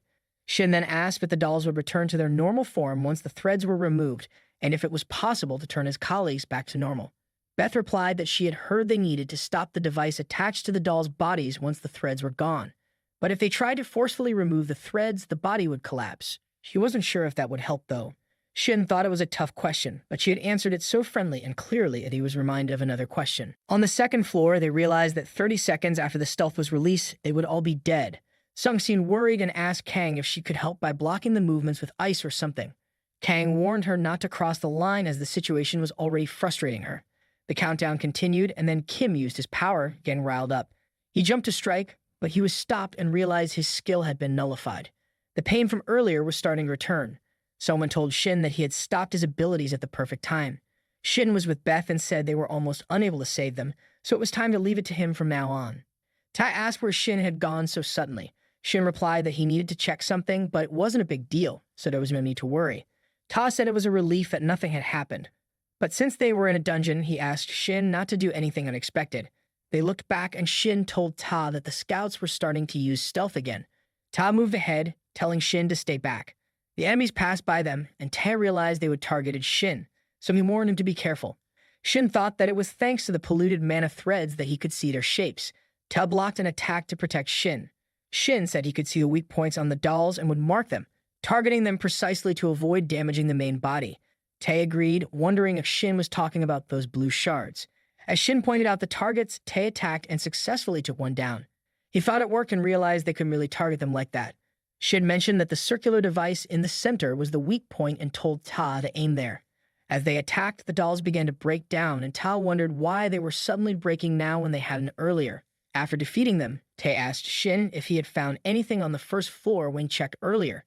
Shin explained that there wasn't anything special, but he had been investigating the dungeon on his own when he happened to meet a surviving scout. The scout's condition wasn't great, so she hadn't come up with them, but Shin was able to hear about the situation from her and also discovered the scout's weak point. Ta then asked about the child. Shin mentioned that Beth had helped him find the scout, and it seemed her parents were trapped in the dungeon. When Kim looked at Beth, he said something seemed suspicious. Some asked him what exactly seemed suspicious. Kim wondered if he had said something wrong and logically questioned how there could be a normal girl involved. The gate was a closely guarded secret, and although it might seem like it had been neglected, the association had been monitoring it every second. There was no way anyone could have gotten in. Ta mentioned he understood Kim's thoughts, but it wasn't wise to jump to conclusions so quickly. Kim snapped, saying they were just fixated on finding faults in what he said. He added that they would only kept wandering around because he had been taking it easy on them. Kim wondered if he should just kill all the guild members while he had the chance. Ta told Kim he wasn't one for pointless fights, but he felt it was necessary to give Kim a lesson in maintaining harmony during raids. Their eyes all turned a violet hue, and Sung said Kim was acting like he was above them, so it was time to set things straight using this opportunity. The girl on Kim's side wondered why Sung was acting like he was above them. Instead of saying useless things, why didn't she stop Ta? What would she do if Ta ended up getting killed? Some wondered who the girl thought was going to die and if she really believed Ta would lose. The girl agreed, saying it would be Ta, and told Sung to hurry and stop him. Kim was getting angry, wondering if Sung could even carry her guild master out of there once he was unconscious. Ta was also getting furious. Both of them were charged up with their powers, challenging each other. Shin felt something and wondered what was going on with the situation and why their emotions were escalating. Beth had an aura around her and said all she did was push their emotions a little, but they were fighting like crazy, which was pathetic. She thanked Shin for helping her easily use the brainwashing skill on them and mentioned that she needed to get close without raising suspicion. Shin realized he had originally thought of her as a childlike monster. He wondered when he started seeing her as a normal child. Had he been brainwashed since the first time they met? He realized it was too late and that he needed to stop it before everyone got brainwashed. As he tried to move forward, the threads held him back and he became worried. It wasn't just him, everyone else seemed to be affected too. He wondered if this was how everyone was getting brainwashed. To think that she would use the corrupted mana to manipulate not only the physical body but also the mind, and yet he hadn't caught on to her lies. Suddenly, his passive skill, mana absorption, activated, and he realized she had chosen the wrong opponent. As he absorbed their mana, Kim wondered what was happening. Beth realized that Shin knew how to absorb corrupted mana, and she found it amusing. Shin shouted at them, telling them that Beth was from the academy and they needed to attack her. Beth called out to her parents, and they both appeared. She told them that these people were bullying her and asked for punishment. Kim prepared to attack, saying he would kill them all in one blow. Beth told Shin it was time for him to show off. Kim launched an attack, causing damage to the area, and asked him what he was doing. Kim was now under Beth's control, and the thread was working its way inside him. Beth was pleased with the results. Shin wondered if the corrupted mana he had sensed from Kim's hand earlier was because of this. Beth said that Lewis liked to hide behind those who were shy, so no one noticed. She found it fun that in this situation, they had to face their teammates as enemies, with their teammate now turned into a doll. She wondered what would happen next. Ta got ready to attack Kim, saying he would quickly apprehend him, and asked the others to assist him. The others agreed, and just as they were about to move in, Kim created a barrier around himself. Some wondered what it was. A girl explained that it was a skill Kim activated whenever he felt his life was in danger. The barrier was impenetrable and couldn't be interfered with for a set amount of time, and once it was active, it would stay up for several hours. Beth said that with one person already unable to fight, they only needed to deal with the three of them and end it quickly.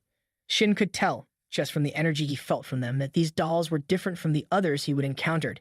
Each one felt like a tough dungeon boss, and ignoring the two guards to pass through would be way too dangerous. It would be safer to face them head-on even if it didn't feel great. It might just be a gut feeling, but something about them seemed off, like they weren't just typical control-type dolls. Tae asked to take on the female doll, while he would handle the male one. The plan was to focus their firepower on them and end things quickly. Sung was on board with this. As the male doll charged toward Tae, Tae was ready with his flare sword. Shin watched the boy working with an ice piece and some mana threads, wondering if it was a skill that could turn enemies into dolls and control them. Was there a bug in the system interfering with Kim's impenetrable ki?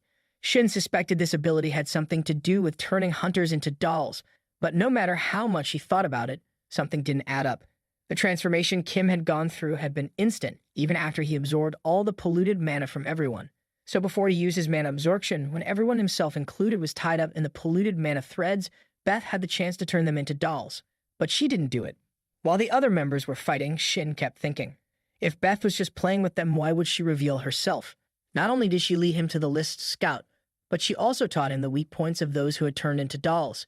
After gaining his trust, she quickly showed her true colors, making everything meaningless. No matter how much he thought about it, something felt off. These weren't the actions of someone who enjoyed internal conflict. It was almost as if she was being forced to fight. Kim managed to land a hit on Tae, and Shin noted his incredible durability. But with the weapon Shin had made for Tae, he could channel his power into it and maintain control, making it ready to explode. Shin kept thinking it was unfortunate, but at least they had the weapon for situations like this. Then Sung called out to the Vice Guild Master, saying it was enough and that it should be soft enough now. She fired an enhanced bullet, creating a massive hole in the chest of the doll, but it was still alive. Tae, fighting Kim, realized things were trickier than he expected. What surprised him most was that there were no variables other than simple physical attacks. He found there was only one left to worry about. While he was concerned about metal-type attacks, he knew that as a berserker, he could resist them to some extent. He then told everyone to stay prepared. Unless there were other orders, they needed to watch out for mental attacks and stay in their current positions. Beth called out to her parents, telling them that everyone had been destroyed. As Tae rushed to attack her, she smirked and said it was perfect timing. Tae landed a hit, causing her small doll to fall from her hand. Sung was pleased with Ta's move and asked if everyone had seen it, reassuring them that their worries were for nothing. Kang commented that Beth had acted like something big was going to happen, but in the end, it was all so boring. Shin thought that it would be best if everything ended there, realizing his assumptions had been wrong. Ta, however, looked at Beth's corpse and reflected that even if she was a monster, seeing the body of a young child wasn't a pleasant sight. Just as he was about to order a retreat, the four of them froze, not from magic or mental attacks, but because they felt something they would never experience before, an overwhelming presence. Shin immediately recognized it and muttered that, as expected, the hidden boss Beth, the vampire elder, had revealed herself. The system screen displayed the main and additional goals, along with their rewards. Beth appeared in her true form as a vampire, thanking them. She explained that she had been waiting for people who could destroy her parents, and instead of that, they betrayed her, and now they would live eternally with her power. Beth was furious. She called them ungrateful rat bastards for abandoning her in that useless body, and now she finally felt alive. How long had it been? She hated every second of it, spending all that time in such a weak form. Kang snapped at Sung and the Vice Guild Master, telling them not to just stand there like idiots and to prepare for what was coming. Kang realized that while Tae was talented, facing a monster like Beth alone was impossible. Beth smiled and told Ta that he was being cute, but called him a rat bastard. The three of them were confused by her words. Beth then said to let's see, shall we, and she will enjoy a meal for the first time in a while before using essence drain. The group began coughing up blood. Kang thought to himself that high-ranked undead were skilled at absorption-type magic, but from that distance, with this many people, she could suppress them without needing to activate any conditions or prepare in advance. He wondered just how much of a monster Beth really was. Tae activated his flares, and Beth commented that he was strong enough that even in their current state, it couldn't have been a problem for her. If they had been able to use all their power, the results might have been different, but that wasn't going to happen. She crushed something in her hand and attacked Ta. Shin couldn't help but wonder what percentage of a threat did he think they were facing. Tae asked Shin what he meant by that. Shin explained that the Berserker's explosions had a limited output. Tae couldn't keep using 100% of his power all the time because his body and rationality wouldn't hold up. He would heard that Tae adjusted the explosion's output based on the situation, but since he was still new to using the explosion skill, he wasn't completely sure how to manage it. When Tae had fought Arachne last time, Shin believed the output he used was no more than half of his maximum, and since then, Tae had probably been using even less than that. Tay admitted that even so, his strongest sword still broke, and in his current state, he wasn't sure if he could reach a level of output he would never attempted before. But he would buy some time. Shin remarked that he wanted to monopolize Ta's abilities, but he knew that was a ridiculous request. Ta suddenly felt a strange energy and wondered if it was mana. Shin continued, saying it felt like he would be tied to Ta from now on, so he thought it would be best if they kept pushing each other to grow and develop. Using his demonic weapon production skill, Shin had saved 100 units of polluted mana and was searching for a suitable weapon from the demonic realm. Finally, the production was complete, and the demonic Leviathan weapon appeared in front of Ta. Shin urged him to take it and show what he was capable of. Ta felt something was different about the sword. If it had been any other sword, he would have grabbed it easily, especially with all the special abilities it probably had. But this one felt strange despite knowing that Shin had made it. Ta gripped the sword tightly, feeling the power around it. He could tell it was infused with polluted mana, and based on the energy, it must have a flame attribute ability. It seemed incredibly powerful. Beth commented on the polluted mana and the flame's energy, noting how strong it was. But unfortunately for them, she used blood magic to activate her blood bath territory. As the blood began to seep onto Shin's shoes, he quickly realized it was a wide area skill and wondered if the ability had an absorption and shut-out effect. Beth mused that while the strength of the absorption wasn't as strong as it had been earlier, it was still a versatile skill. She told Shin that his mana management and basic metabolism would slowly be paralyzed, and everything down to his bones, muscles, nerves, and veins would melt away. Over time, the pain wouldn't be as intense, but it would still take its toll. Ta kept moving toward her, and Beth thought to herself that Ta was still moving perfectly fine, even after activating his kill-off technique. But honestly, he wasn't perfectly fine. The movements of Tae's body weren't controlled by his own will or consciousness, they were driven by the sword's power. Even the strength he was displaying now felt much stronger than before. Beth thought to herself that this would be more fun, especially when she destroyed the dolls on her end. Tae rushed forward, ready to attack, while Beth used blood magic to launch a thirsty hand attack. As the attack was about to land, Tae countered with a flare from his sword, destroying the attack. Beth was confused, wondering what that power was. It was at least double the strength of what she had seen earlier, maybe even more. Shin, equally astonished, watched as Taz slashed at Beth. She spat out blood, realizing he had been holding back his output up until that point. The system screen then notified Shin that the main goal had been completed, and the raid was a success with the defeat of the hidden boss. Shin received a reward box, hoping it would contain an item to help with mana recovery or capacity. Then the Leviathan sword disappeared. Shin read the description and wondered about the search method. Was the weapon search totally random, or was there some standard for it? Ta returned to normal, his body trembling as he wondered what had just happened. Shin told him not to overthink it and just stay put. Even if Tae tried to get up, he wasn't in any condition to walk. Maybe if he were fully fine, but he had already taken a significant amount of damage to output that level of power. Shin was surprised that Ta had been so reckless with his energy and suggested they rest for a while, since it didn't seem like anyone's life was at risk. Tae reached Beth, who was still able to speak, and she congratulated Shin.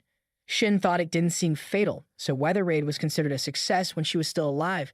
He then asked about her connection to the dungeon and the dolls, pointing out that the polluted mana controlling the dolls clearly came from her. But despite that, she didn't seem to have control over them. They moved to protect her, as if she were their property. Beth agreed, explaining that the dolls had to protect her because she was their precious power source, the one who helped maintain them. She then shared a story from long ago, saying that on a whim, she had indulged the dolls in a way she normally wouldn't have. She had saved the life of a rat that was about to fall into the water, which would have been an odd story if it had ended there. But the dolls, being a bit strange themselves, couldn't just let their savior go.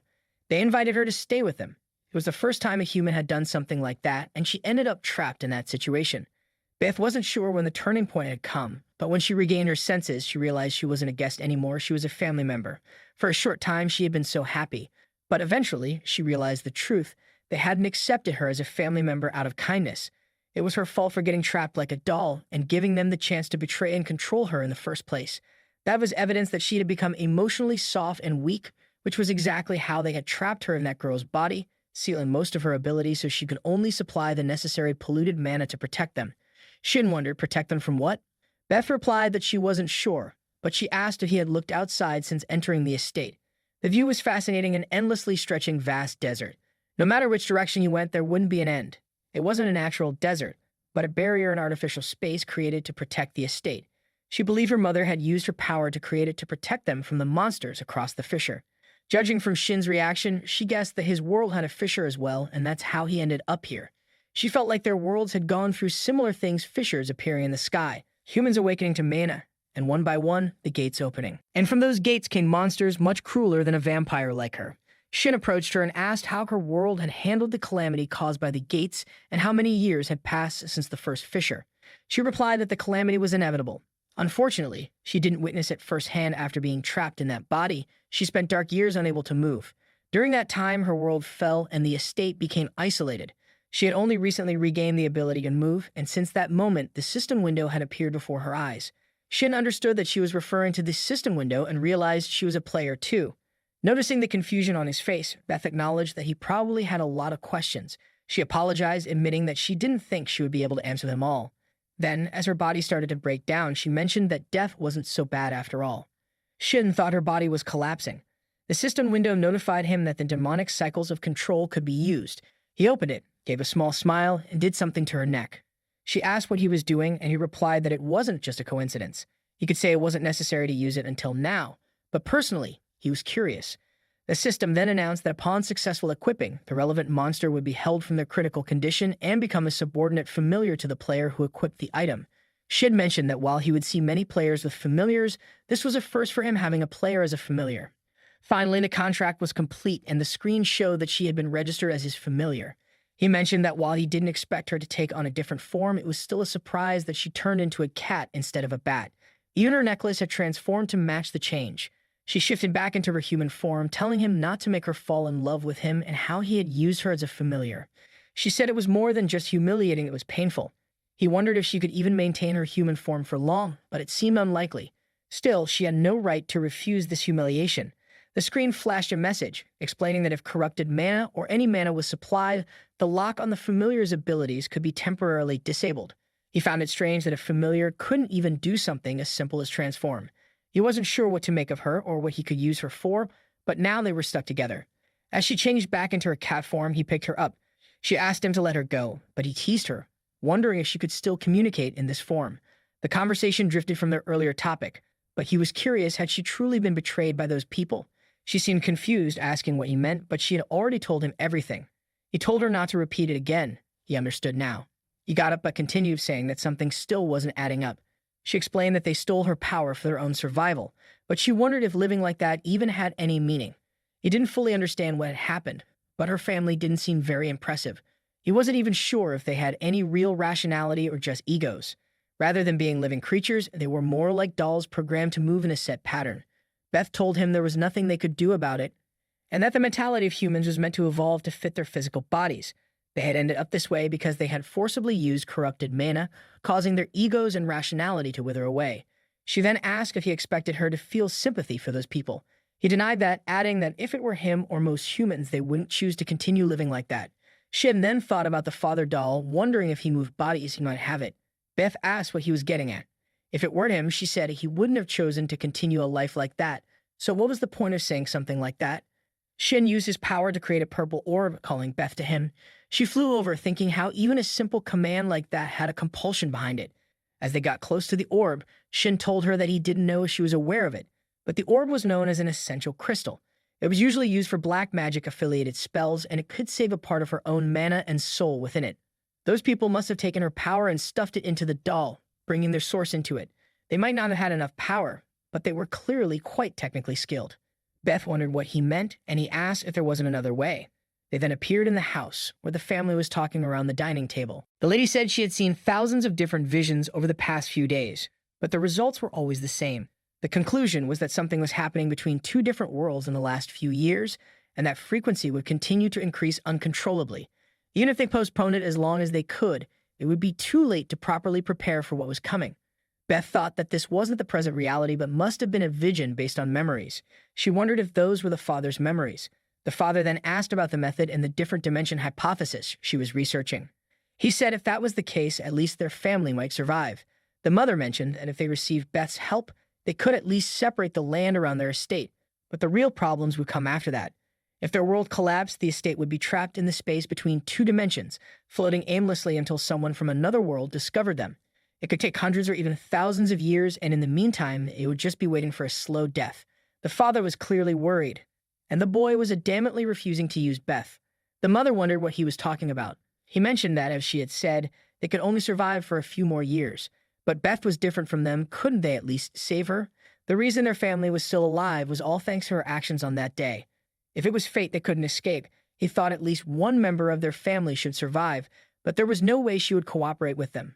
They had all tied her with a thread, and she was wondering why they had done that to her when she had trusted them all. They felt deeply sorry for her and summoned crystals into their hands. The boy spoke up, wondering if, after transferring their consciousness into the doll's body, they would still retain their human minds.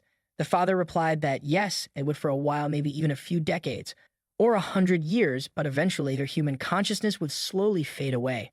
After about 200 years, they probably wouldn't even remember who they were. They would still be the dolls they had to be. Even though their dimension was isolated, they didn't know what kind of dangerous variables might appear. And when that time came, they would protect Beth from those dangers. The father didn't know how long it would take, but they would do everything they could until someone from another world came to take her and save her. Shin had consumed 50 corrupted mana, and then he saw that Beth was crying.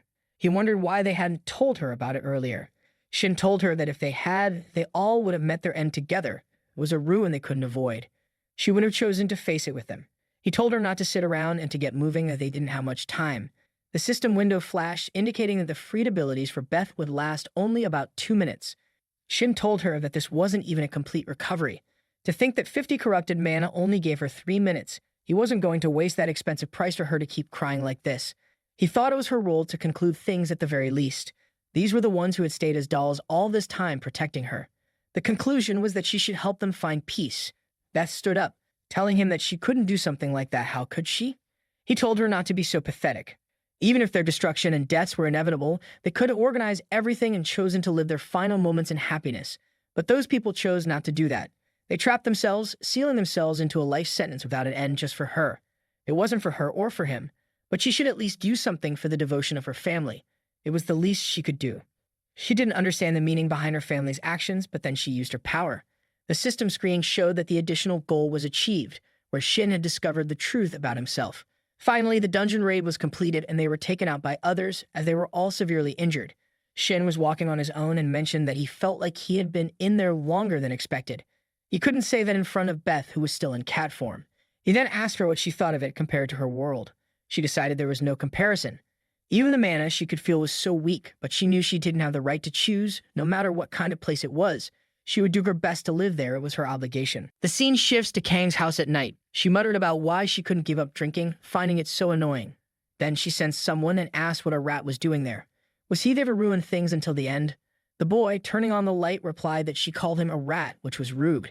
He said he was just waiting for his colleague, having a glass of wine, exhausted from longing. He figured she could understand that much. She used her power, telling him it was enough of his nonsense, and asked why he was there. Did he want to pay for the bottle he opened? Even his life wouldn't be enough. He slammed the table, frustrated, and said she was being so mean. He wasn't there for personal reasons. He had heard that she had gone to an unconfirmed dungeon, and as she knew, he was quite interested in those unconfirmed dungeons, so he came to hear about how fun it was. After she told him everything, he understood that she hadn't seen it all. It surprised him that the tall and proud queen would black out so pathetically in the middle of a raid. She told him to shut up. The situation had gotten so weird. Even if she was unconscious, she had confirmed the results with her own eyes. She saw Ta finish the boss with just 2 swings of the sword that Shin had given him. And even considering a berserker's explosion, it was an unprecedented amount of power. The boy agreed, mentioning that Ta's ranks were different, and so far it was definitely worth hunting. But Kang wasn't so sure. While all of it was memorable, she thought they should focus on the supporter. She believed the boy was just a D-rank small fry, and that he could only make weapons. But that weapon had endured the full power of Shin, and if they wielded a sword. The man interrupted her, saying that if she knew how to make a sturdy sword, it would be really useful. In fact, it might even be worth carrying around. But in the end, the tool was just a tool. If there was no one to grab the hilt and use it, it was useless on its own. He was about to leave, commenting that the ability of those at both ends of the sword and the purity of the fight were what truly mattered. Everything else, he said, was simply impure. She replied that if he hunted Ta, that impurity might be the main reason for his failure. He agreed, saying that a D-rank supporter the queen was obsessed with was interesting. While it wasn't to the extent of Ta, he was curious about her. He planned to meet her later, and by then he might have killed both Ta and that impurity. The scene shifted a few days later to Shin's room. He was lying on the bed, thinking that he had slept for a few days in a row, but his condition still wasn't recovering. Rather than the demonic weapon production, he thought it was more likely because of Beth's absorption skill. He asked her if there was a way to get rid of the side effects of her skill. However, when he looked around, he realized she wasn't in the room. He wondered where she had gone. After a moment of thinking, he figured it would be fine. After all, she was his familiar, so he could force her to be summoned. She would know that, and she had to be curious about the new world. As long as she wasn't doing anything weird, he would be fine with it. Then he noticed the mischievous treasure chest and thought to himself that he never expected to see one in real life. He wondered if it was a random reward, something frequently mentioned by players. Everything that came out of the box was randomized, and it wasn't just handed to anyone. The objects the chest bestowed were limited to things the owner of the chest needed. The problem, though, was that the function was a bit off, like a sword that was sharp and firm but missing a screw. It could only be used to attack, not to block, like a shield that could absorb any impact without recoil, but would also randomly reflect that impact onto someone else. And despite its extreme weaknesses, what made it so wicked was that it wasn't an unusual item. There were many cases where people tried to use equipment matching the conditions somehow and still ended up seeing blood. If there was one item he needed right now, it was something with the ability to recover mana or increase the total amount. He wondered what type of item would come out and whether it would have any weaknesses.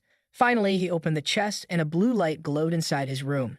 He found a ring called Trader's Gluttony, which allowed the wearer to use the skill Mana Drain. He was confused, and then the system screen popped up, explaining that the function depended on the amount of favorability the target had toward the wearer. Frustrated, he threw the ring aside. At that moment, Beth entered the room. Shin thought that the drain ability itself wasn't bad, it was kind of overpowered, but the condition was favorability. And the name of the item was ominous. Beth mentioned she didn't know why he was angry, but it felt like he had a guest outside, referring to someone as an idiot who had come by. Shin looked out from his apartment and saw Kim getting out of a car. He wondered what was up with the state of this neighborhood.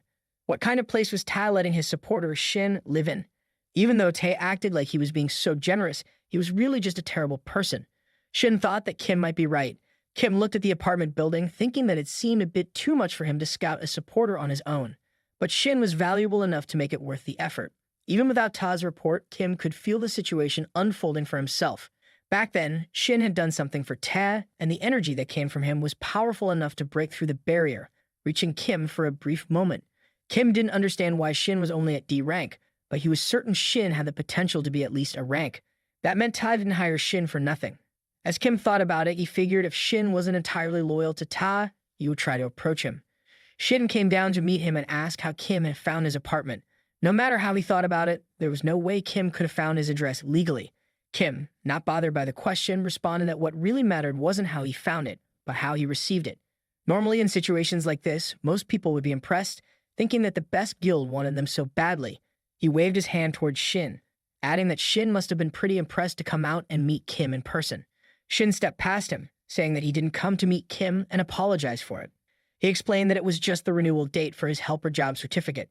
Kim mentioned the things Tae was giving Shin, promising to give him triple the amount. He knew that, after what happened last time, he probably looked like a fool to Shin. But to those with ability, Kim would treat them well, he would give them the best treatment, something no one else could match. Shin replied that he was surprised Kim was self-aware to that extent, but it wouldn't change his response. He would give the same answer he gave to Ta. There was nothing Kim could offer him. Kim got pissed off as he had received the same kind of reply from Kang. He asked if she thought he and his guild were idiots. Angered, he clenched his fists and said that he would show both Shin and Kang what he could offer. He would make it so they would both end up begging him for the job. Kim left, thinking that he would consider this before.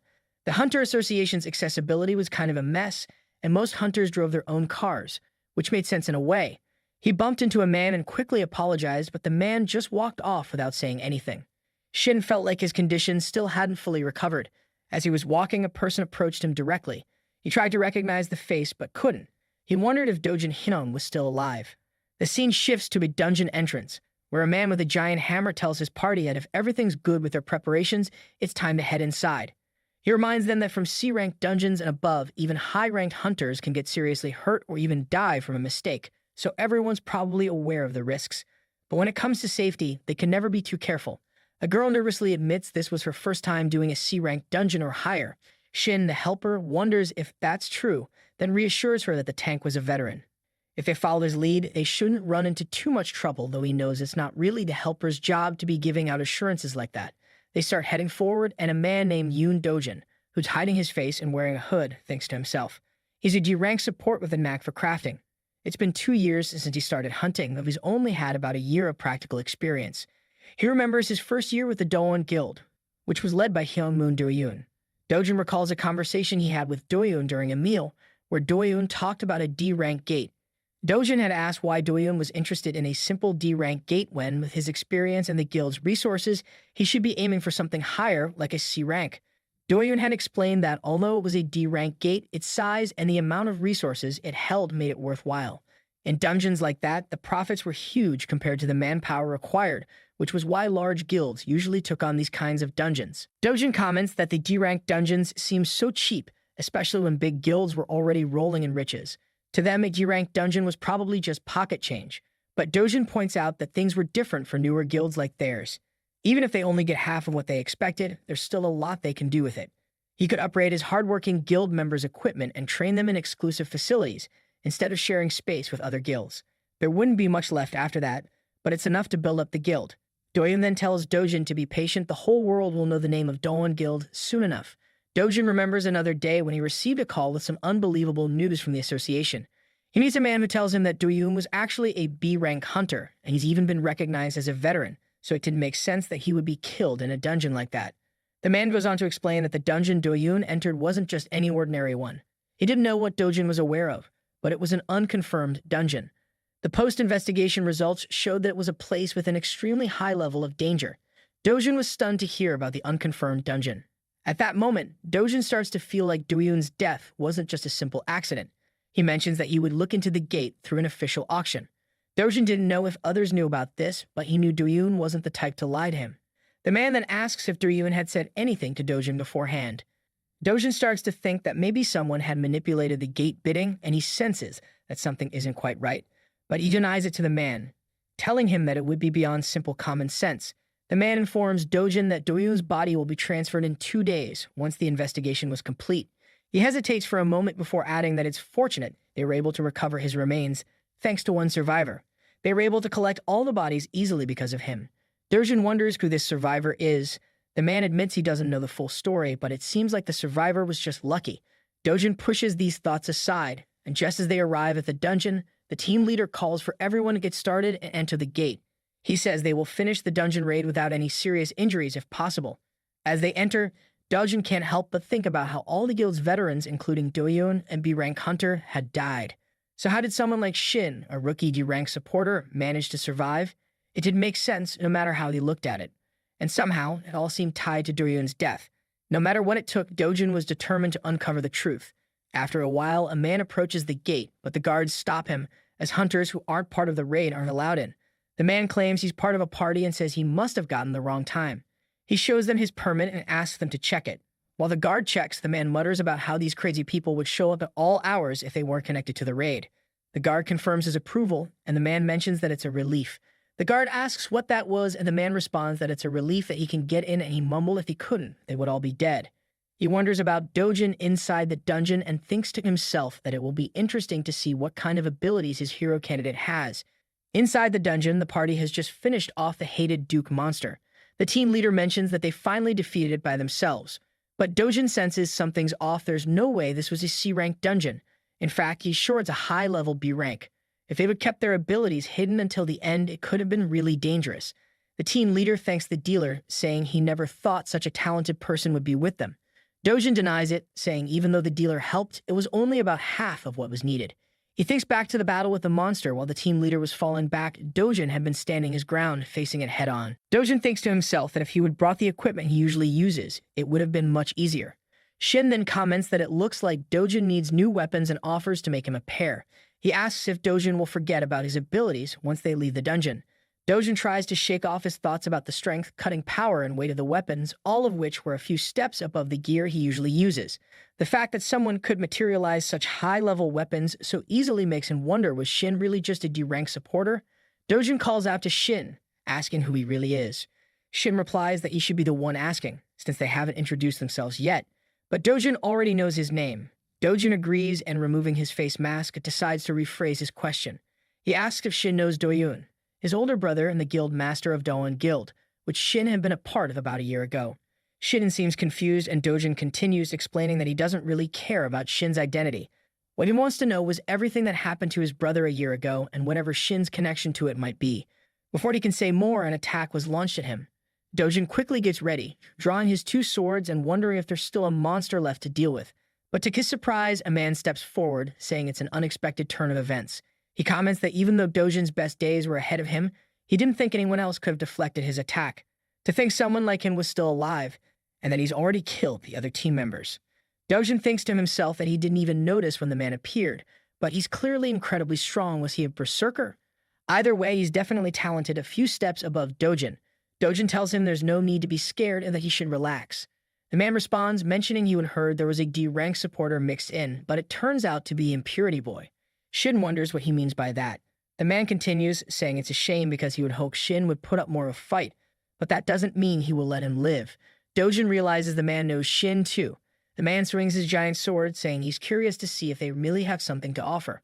The hunt will be more fun if that's the case. He then attacks Dojin. Dojin feels the incredible force behind the strike and knows he can't clash head-on with him like he did before, not more than once or twice, at most. If he gets swept up by one of those attacks, it will be over. So he decides he has to avoid and dodge at all costs, looking for an opening.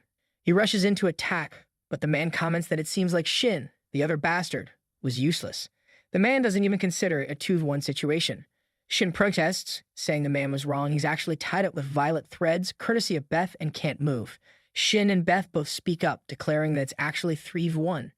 The system window shows that since Shin didn't have the saved polluted mana, his stamina and mana would be drastically drained instead.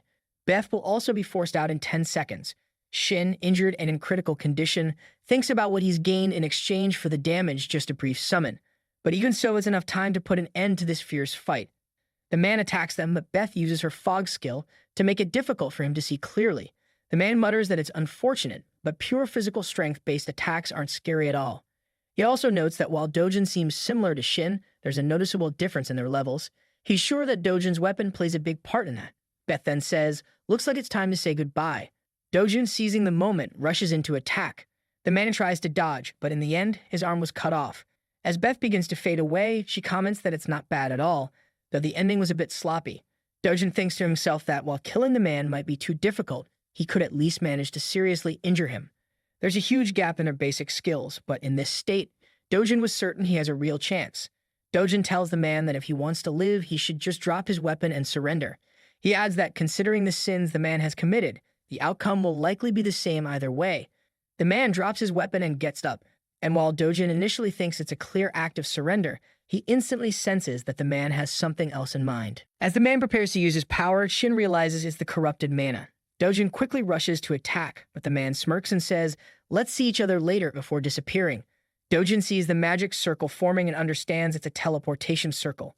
Shin comments that it's a relief, it's just a simple escape item.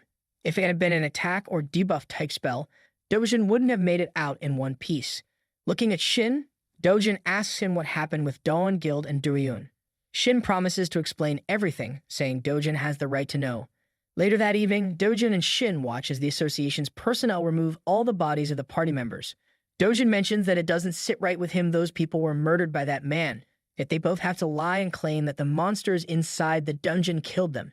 Shin replies that they didn't have any other choice. According to the security personnel, they believe the party had 7 members. A few minutes after they entered, someone with an access card showed up late and entered the gate. Dojin couldn't understand how it was possible, so Shin explains that it was possible, even though it seems unbelievable. He mentions that the certificate they used was good enough to fool the security personnel. It might have even been a real access pass. As Shin had said earlier a year ago, an unconfirmed dungeon was openly bid on an auction as a certified one.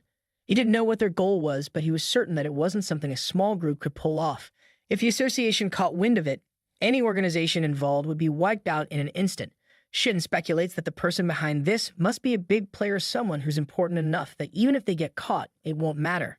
Dojin probably already understands the basics, but Shin emphasizes that they're not just dealing with ordinary bad guys. This was why they have gone so far as to manipulate the guild members' families, even including Dojin's own. Shin adds that some people might have trouble accepting the reality of it all. Dojin realizes that if they report this officially to the association, those people could end up getting hurt. Shin nods, confirming that's exactly what he meant. Dojin, after processing everything, decides to ask one more thing. Shin's ability. He knows it doesn't make sense for him to be a D-rank maker. So why was Shin hiding his true power?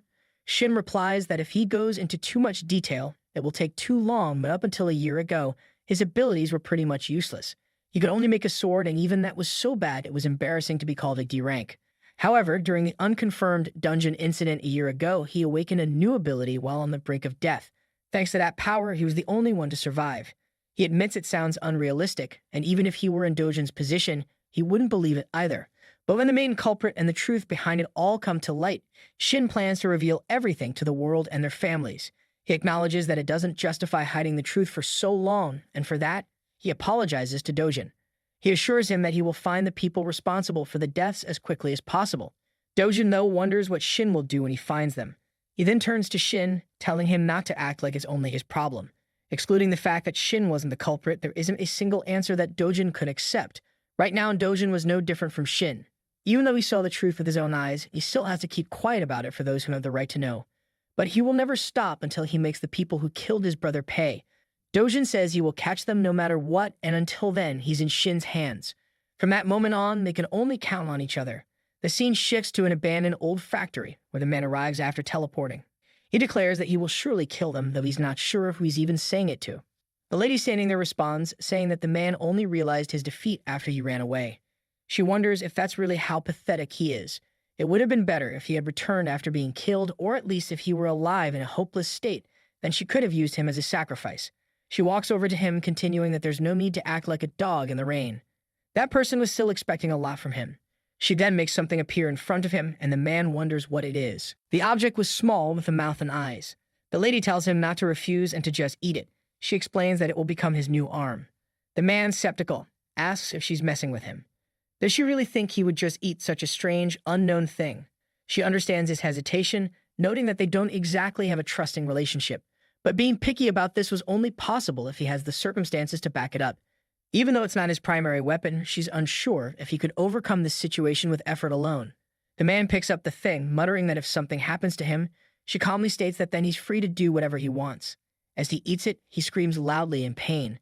After a while, the lady watches and comments that they actually match better than she expected. She teases him, saying it might take all night to fully take shape. But this was just the first form for now. He gains a new arm, and she tells him that if he uses it after some time, it will naturally transform into a more suitable form. If he doesn't like it, she assures him he can tell her any time. The thing is, it's like her child, so she can do whatever she wants with it. Furious, he seeths about Dojin and Shin, vowing to kill them both. He also seeths with anger about the person who cut off his hand. The scene shifts to the airport, where a bunch of cameramen and reporters were gathered. A girl sitting with Dojin comments that it looks like a celebrity was arriving, since there were so many photographers and journalists. Dojin responds that it's not a celebrity, but actually a hunter. He then asks if she's heard of the Kinmu Guild, one of the 3 biggest guilds in South Korea. The girl replies that she's heard of it, but wonders why they're coming through the airport, since it's a guild from their own country. Dojin mentions that he's been reading some articles, and apparently there was a special invitation from the United Kingdom, suggesting they must have had to deal with a really tough and dangerous gate. A reporter calls out Wu Haiyan's name and asks her how she felt after successfully completing the city at dawn raid. Someone else chimes in, mentioning they heard Haiyan received a huge success payment from the British government. Another reporter asks if she thinks the top 3 guilds in South Korea could compete internationally. Haiyan's assistant steps in and says they won't be giving any interviews at the moment, but they will respond with an official press release later. As they leave, the lady first expresses her admiration for Haiyan, saying she cleared her schedule until the next day. Then she mentions that Haiyan has a group interview with the representatives of the Sangha Guild at 11 a.m. The lady also mentioned that 2 days ago, there was a sighting of the executor. When Haiyan asked where, the lady explained it happened at an A-rank error dungeon in Baiyang. According to witness statements and the testimony of the barricade member in charge, someone showed up later than the others, and their appearance matched the existing reports of the executor. The association also confirmed that there were 2 survivors. One was a B-rank assassin, and the other was a D-rank supporter. Haiyan was surprised that a D-rank supporter had survived and wondered if the B-rank assassin's abilities were especially extraordinary. The lady said she didn't know, but mentioned that both survivors later testified that the deaths of their party members were just accidents that happened during the hunt. Haiyan thought there could be several possible explanations. They might be on the same side as the executor, or maybe they were threatened in some way to keep them alive. She knew she needed to meet with both of them because she was curious about what they might reveal. Meanwhile, Shin was in his room, thinking that he didn't expect to find anything, but as expected, there was no record of that man among the great sword users in the Hunter Association's records. First off, Shin knew the man wasn't a well-known hunter, and on top of that, he often changed his appearance. So what Shin could be sure of right now was that the man was connected to the strange incidents happening at the A-rank era dungeons. Furthermore, the existence of these era dungeons might even be the work of the organization the man belonged to. Shin also considered the case of the estate where Beth had been and wondered if they could have wiped out all the participating hunters, including Ta. Based on the abilities and potential of the people there, they could have all risen to become heroes in the future. If they had been wiped out, it would have been a huge loss for the future of the world. The fact that they weren't just stopping at forging dungeon ranks and were sending assassins separately suggested that the organization might be planning operations outside of dungeons as well. This meant that the real danger might be lurking outside the dungeons too.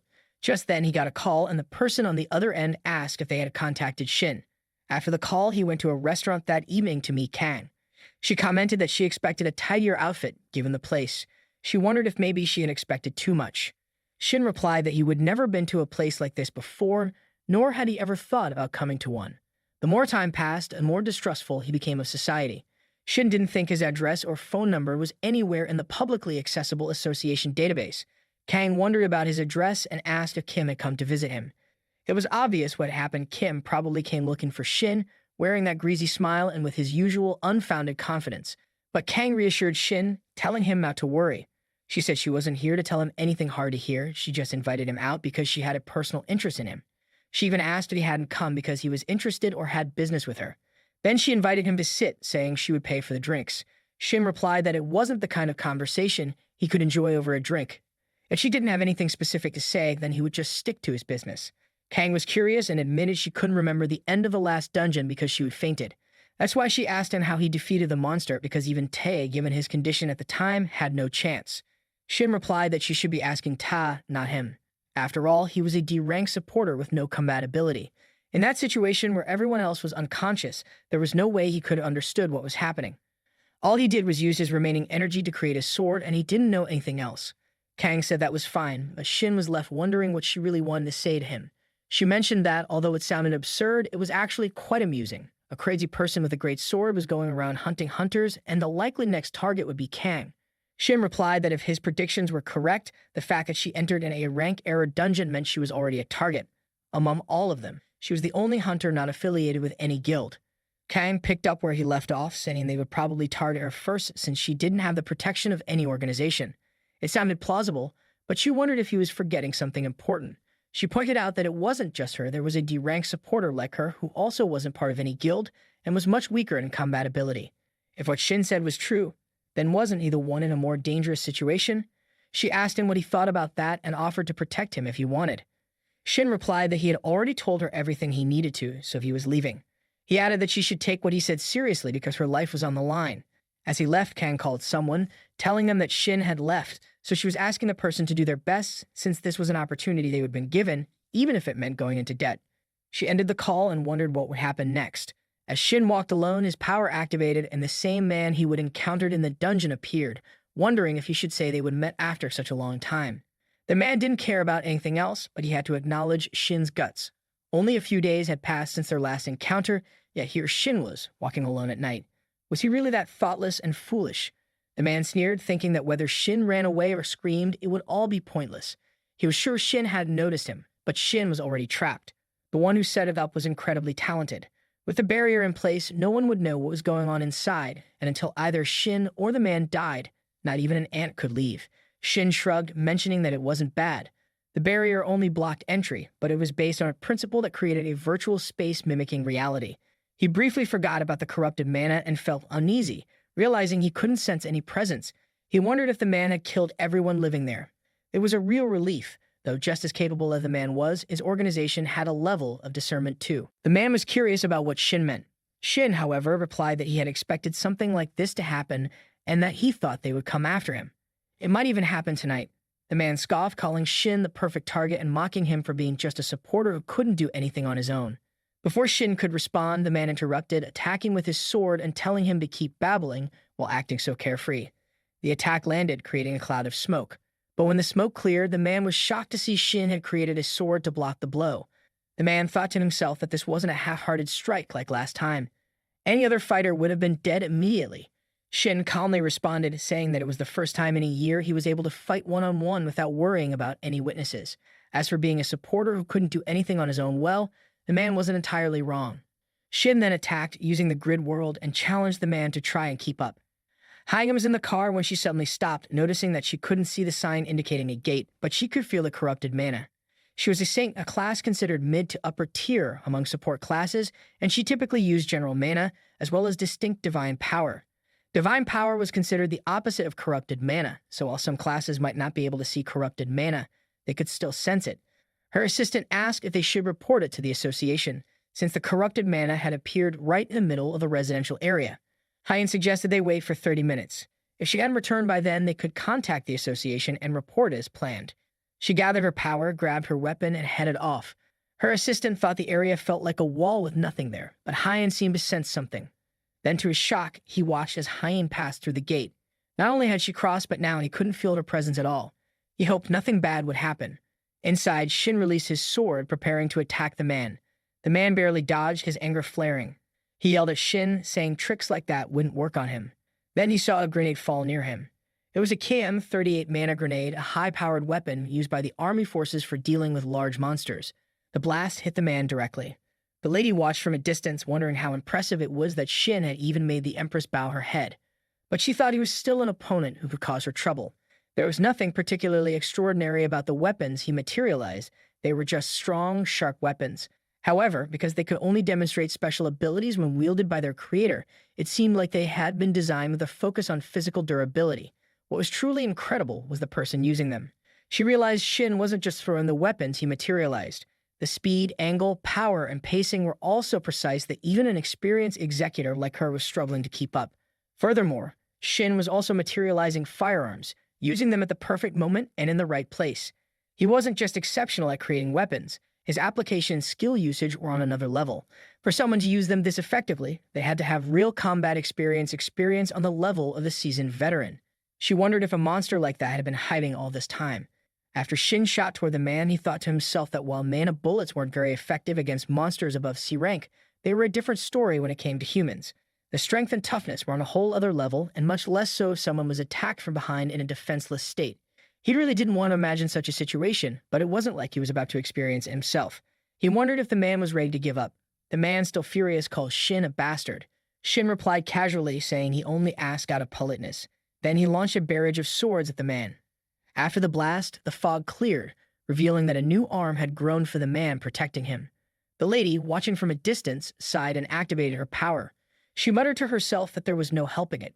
She didn't want to get involved if possible, but since her colleague was in danger, it was only right to help. If she had known it would come to this, it would have been better to deal with it from the start. The man mentioned that maybe he was being too greedy. She told him to do his best, and with that, his hand transformed into a weapon. Shin was ready with his sword, thinking that all of this was happening because his right arm, which should have been cut off, was now fine. The corrupted mana at such a level had caused this unexpected change. Shin released his sword to attack the man, but the man easily cut it down with his hand. The attack then came towards Shin, but he quickly created a barrier to protect himself. The lady, watching from the sidelines, commented that it wouldn't be easy. Materializing strong weapons wasn't enough, and it wasn't like Shin had a method to counter this. Shin then remembered the gift man had given him on behalf of Ta as part of his contract with the guild. He grabbed the Bloodstone of Araction, which contained the final cries of the monster Araction.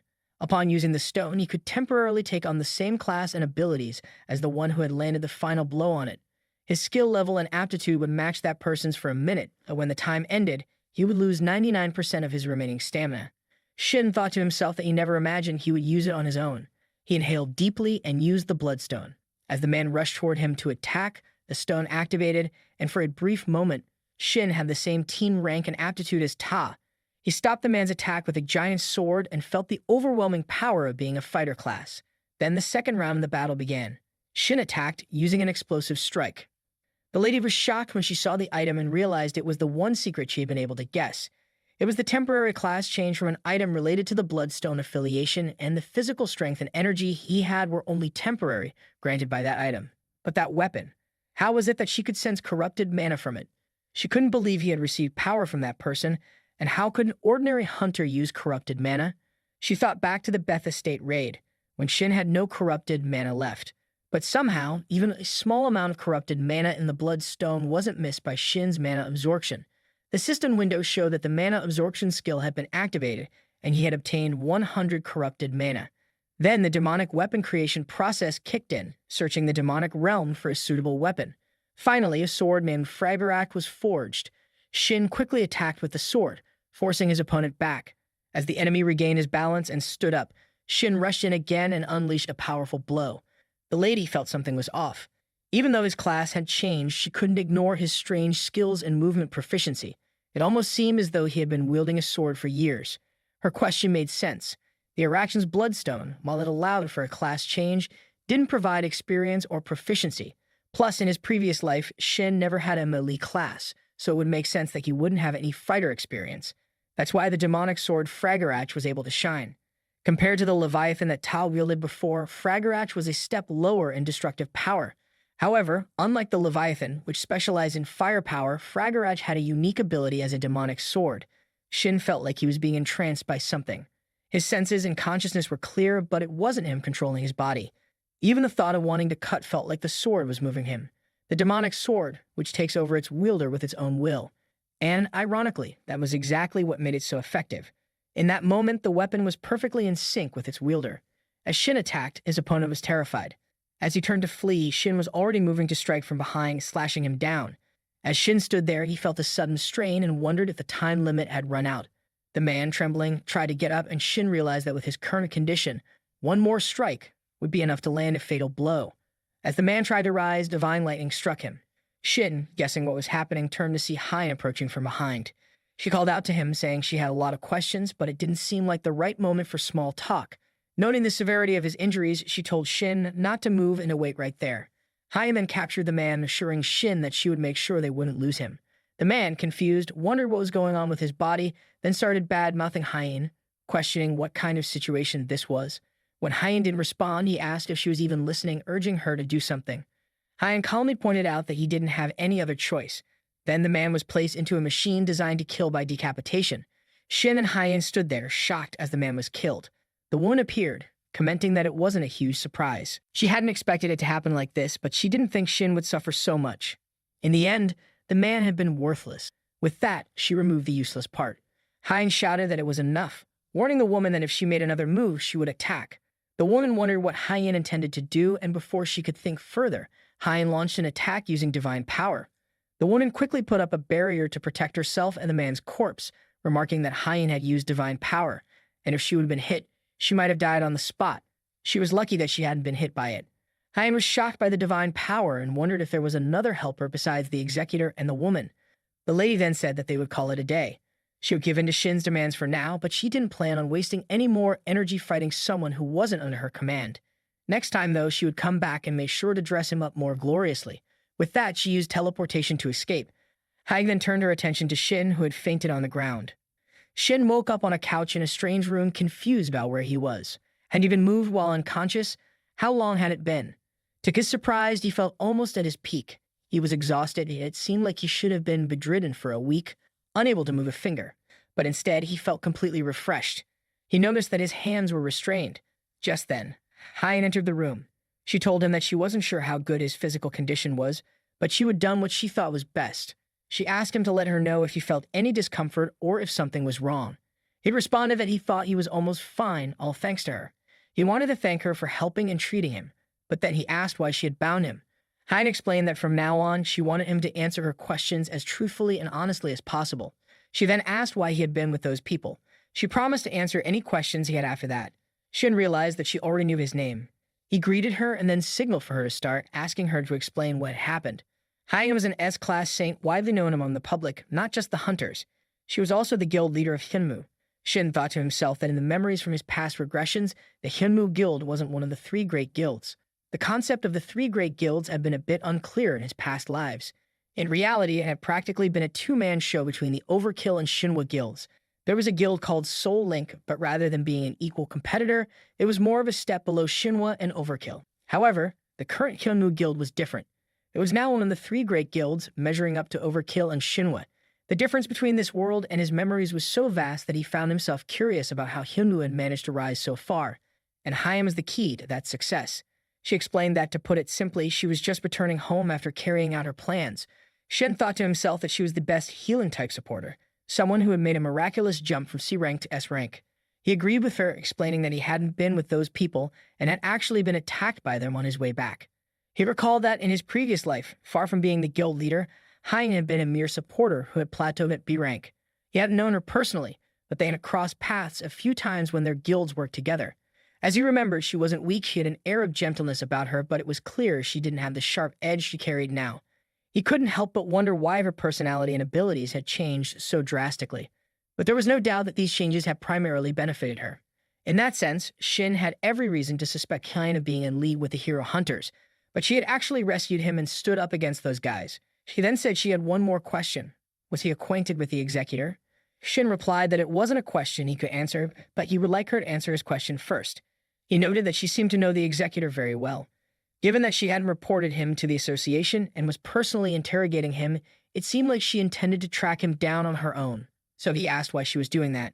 She responded, asking if he was questioning the person who had saved his life. Shin replied that he wasn't stupid. He couldn't even use magic since he was tied up, and there was no telling when she might decide to kill him, so it made sense for him to question her. She told him that she had already stated that she didn't intend to harm him. Shin responded that he couldn't just take her word for it. It was true that she had spared his life up to that point and fought the executor, but that alone wasn't enough for him to tell her everything he knew. Shin pointed out that Hein had seen it with her own eyes. It could be that, after the merciless killers of his comrades failed and things didn't go well, she fought the executor to rescue him. Or maybe it was all set up from the start to abandon the executor, so she could extract information from him. Somehow, she had managed to get through the barrier the executor had set up, a barrier that supposedly no one could pass. If she really knew about the executor, then Shin's suspicions weren't just paranoia. Basically, she didn't want superficial answers, she just wanted proof that she had no connection to those guys. She laughed when she heard him suggest she had connections with those bad people, saying it was unpleasant. She decided she would tell him about herself first. She started by mentioning that she had a younger sibling named Jian who, unlike Hein, was extremely talented and capable. She had realized that unless it was someone with the same name, there was no doubt that Jian, the Fire Lotus's Jian, was one of the players called a hero. And then it hit him Hein was Jian's sister. Hein explained that guilds had recognized her sister's talent and had offered for Jian to join them, but she refused all of their offers. Hein suspected it was because Jian felt like a burden to her and always wanted to be with her. 2 years ago, Jian had come home excited and full of energy. She told Hein that if everything went well, they could start their own guild, and she felt so lucky. As she spoke, Jian pushed a piece of paper toward Hein. It was the winning bid for the gate, the trap that had taken the lives of everyone there. Shin told Hein that the winning bid must have been a forgery and that the gate was likely an unidentified one. Hein asked how he knew, but it was clear he was right. It had been an unidentified gate, and on top of that, it was a high-risk dungeon. Even so, if it had just been a regular dungeon, Jian could have gotten out. Hein continued, saying that when she had been standing on top of a mountain with Jian, that bad boy had shown up. He asked why they had to tire themselves out and said they should at least be loyal to the party members who had left them behind. He acted like they didn't even have a choice in the matter. Jian had gotten angry, creating fireballs in her hands, and challenged him to try it to see if he really thought she would let someone like him do whatever he wanted. He had remarked that she really had guts. Then, he attacked Hein, knocking her down, and said they should get rid of the small fry and get started. Jian had rushed to save her sister, but she failed. That was the last time Hein had seen her sister alive. Even after falling from that great height, Hein was still alive. She got up and left, determined to see her sister again. But when she finally reached her, she found Jian dead, lying there. Hein kept telling Shin that ever since that day, she had done everything she could to get stronger. She desperately honed her abilities as a saint, joined the Hyunmu Guild, and rose through the ranks. Back then, her abilities had been pathetic, but on the brink of death, something had awakened inside her. The only reason she had survived after being pushed off the cliff was because of the skill that had awakened within her. No matter the injury or even the threat of death, as long as it wasn't too late, her healing skill could bring her back to life. That skill had given her status and wealth beyond her wildest dreams, but it hadn't brought her any closer to what she truly wanted to accomplish. That was to find the executor who had killed her sister and uncover the identity of the organization behind him, the one pulling the strings. Shin thought to himself that she was just like him, someone who couldn't do anything and could only watch as their comrades died. He hesitated for a moment after hearing everything she said, not feeling like it was the right time to respond. He then mentioned that it was his turn to speak. He explained what had happened to him and how he knew what he did. Again, he thanked her for sparing his life and apologized for being somewhat ungrateful. As he extended his hand for a handshake, Hein replied that after hearing his story, if she were in his place, she would be on guard as well. It might feel a bit rushed, but she asked him to join their guild. She explained that her guild would soon be on more equal footing with the others, and she thought there could be a day when they became friendly comrades who could easily work together. Just then, Tae rushed in, bursting through the door. He saw them shaking hands and looked confused, unsure of what was going on. Tae was surprised to see him and couldn't help but wonder why he showed up. Hein explained that she wasn't exactly sure what was going on, but she didn't expect Tae to come running like this. He seemed really serious. She went on to say that she and Tae trained at the Alumni Center together and were assigned to the same group, so she got a lot of help from him. At the start, everyone who awakened had to go through basic mandatory education before becoming a hunter. There was one class each quarter, and in a year, there were 4 classes where the newly awakened entered the city center. That's where they learned the basics of using their abilities, managing mana, and all the laws that every awakened person needed to know. After training, she and Ta didn't really see each other much, but once she joined the Hyunmu Guild, they started running into each other every so often. They had a pretty good working relationship for a while, and then they saw the executor during the latest incident. Since then, the executor had been targeting Shin, the only survivor. While investigating the whereabouts of the other survivors, including Dajin Hyein, found out that the Overkill Guild had their eyes on Shin too, which was why she texted Ta asking about him. But Tae denied knowing anything. That response surprised her. It was the first time Ta had lied like that. Hyein figured he must be really interested, which was why she had reached out to him first. She wondered if Ta's side was spying on Shin, following his every move. It seemed like there could have been a serious misunderstanding between them. Ta denied spying on Shin and said it was more important to explain the situation. He also wondered why Shin was there. Hyein asked if he remembered the conspiracy she mentioned before, the one she talked about with him and Kim a while back. Back then, Tai had given them a bunch of information and asked for their cooperation. There was a certain group targeting hunters for various reasons, and they needed to investigate by bringing all 3 guilds into it. But neither Ta nor Kim believed her, even though she understood why Kim acted that way. Ta had said they needed more evidence. Shin thought that Kim and Ta must already know about it. Hein continued, saying it made sense they needed more info, which was why she called him there. That certain group had attacked Shin that night, so she stepped in and stopped them. And Shin was the proof of her words. Tae asked Shin if that was really true. Shin confirmed it, explaining that the people who had attacked him before came looking for him again that night, along with their colleagues. As Tae heard this, he asked why Shin hadn't told him about it earlier. Shin asked if Tae didn't know why. Hein just sat there, familiar with the situation, but still reacting like it was hard to believe. Putting aside the fact that Tom might not believe Shin, it was clear that Shin could have been marked by the association and treated like a lunatic. The risk had to be incredibly high for him, and it wasn't like the two of them had a close relationship. Despite everything, Hyein knew they had kept in contact frequently, but it seemed like Ta hadn't been able to get through to Shin. Still, she wanted to hear Shin's response to her offer about joining her guild. Shin thought the offer was more than just a simple cooperation. Over the last 2 years, Hyein had investigated countless missing persons cases, many of which she believed were linked to the executor's group. She mentioned that after she started her investigation, she noticed a simple, obvious pattern. In cases involving 2 other guilds, plus a few others that met certain conditions, there were no rank discrepancies or unusual accidents with the gates, let alone missing people. Tae, looking at those conditions, said he didn't think it was simply about the size of the guild. He thought the guilds with influence over the association's system wouldn't care so much about size. It had to be about the destiny of the guild. She explained that in guilds with a lot of members, there were actually more cases of suspicious disappearances compared to guilds with fewer people. When someone went missing in these large guilds, they would often cover it up to protect the guild's reputation, making them an easy target. Shin mentioned that aside from those situations, there weren't any obvious targets. She added that guilds without any missing people usually had solid organization, with a ranked guild master at the core. In these places, even if the guilds were smaller, there was a strong sense of unity, and everyone looked out for each other. They wouldn't just ignore the disappearance of a fellow member. She felt like even though she was openly investigating, and maybe because of her connection to Hyunmu, she sensed that they were trying to avoid her. Even Kim, with his usual personality, definitely took care of his people, which was why he was able to lead the Shinhwa Guild. She suspected they were avoiding unity, but she doubted they could keep it up forever. For now, though, that would be the last thing on their minds. Still, just having that sense of safety was enough to get through for the time being. Tae agreed with what she had said, but there was no need for it to be Hyunmu. When it came to fighting power, the Overkill Guild was one step ahead of the Hyunmu Guild. To ensure Shin's safety, it made much more sense to go with Overkill. Shin was wondering what they were really fighting for. Whatever it was, he seemed unlike himself, and she could see a bit of pride in him. The reason Tae was involved was that Shin hadn't told him about the executor.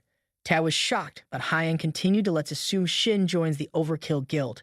How he was going to explain the fighting power of their members, they have support that he can't compare to. Since she wanted to recruit him, Hyen suggested declaring war on the dangerous secret organization. It's not that they don't have the ability, but it's not something we should decide on impulsively. Shin interrupted, thanking her for the offer to recruit him, but he made it clear that he had no intention of joining any guild. He wondered if Shin thought it would limit his activities, but Shin was just saying that his official affiliation would be with Henmu. He saw it as a way to secure his safety. Shin responded, saying that securing safety wasn't necessary and that he would only be useful as bait. He mentioned that Hyen had said it herself. It wasn't that their turn had been postponed, but rather that even if Himenmu promoted his safety, it wouldn't stop those people. It was just that, for now, they weren't trying to kill Shin, but someone else would take his place. Rather than focusing on that, Shin wondered what they would think of having him as the main target. At the very least, not only would he become the focus, but others would actually be a bit safer because of it. Tai asked if Shin was suggesting that he would take on the risk instead of others. Shin replied that it wasn't necessarily like that. Even with all the capabilities of the Himenmu Guild, they hadn't been able to catch even a glimpse of those bad guys for 2 years. They only had a few clues now, and while they were hoping for cooperation from the Hunters Association, with Shin as bait, they could at least predict the bad guys' next move. If there was another attack like last night's, they could catch them too. Shin took a sip of coffee and continued, saying that at the very least they could gather evidence, which would force the association to act and reveal their existence to the world. Hyen pointed out that Shin was taking this on all by himself. Shin wondered what she meant since he had already told her everything. There was no need to cooperate unless they wanted it, and it seemed like they were just trying to take advantage of him. They didn't know when those people would come, but Shin really believed they would come running as soon as he contacted them. Hyen thought Shin was implying that even if they cooperated, he would take the lead. Eden knew about Ta, but Hyen must have known there was no way she could refuse. Shin said he was in their hands now. The scene shifted to a building at night where a woman with the body of a man entered and told her boss that she had come to report on the executor's work. Her boss asked if the man was done by the Maker. She denied it, saying that although the Maker's abilities were greater than expected, Hyen had trespassed, and after the battle, the executor was no longer usable. She judged that there was a risk of information being leaked, so she took matters into her own hands and disposed of him. But considering how cooperative and impulsive he had been, she thought it might be better to groom him and use him instead. The boss responded, saying that if that was her judgment, she should prove that she was right. He would assign her the permit to use him and fill the empty spot of the executor. She wondered if she had to do it alone. He replied that it wasn't because he didn't trust her abilities, but because hunting was a more important task. He wanted it done properly, without any distractions, and he trusted her to handle it. She thought the boss was asking about her, but then she told him she would do her best. The boss asked, apart from Hyen's trespassing, if the Maker had any special features. From what he knew, the executor only actively approached those he was interested in. She mentioned that the information from the association was off, and that Shin wasn't his average Maker. His weapon materialization quality and proficiency were at least a rank, and using that he was able to hold his ground against the executor in battle quite well. The boss wondered if she was saying that considering the fundamental differences between supporters and fighters, Shin was at least 2 steps ahead of the executor in terms of experience and reading movements.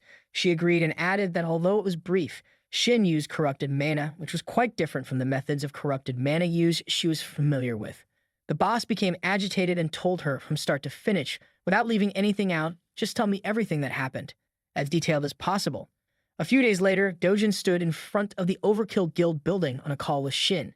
He mentioned that he had arrived a bit earlier than scheduled just in case, since he had a lunch appointment with Ta. Ta told him he was free at the time, so it would be fine to have the interview at the same time.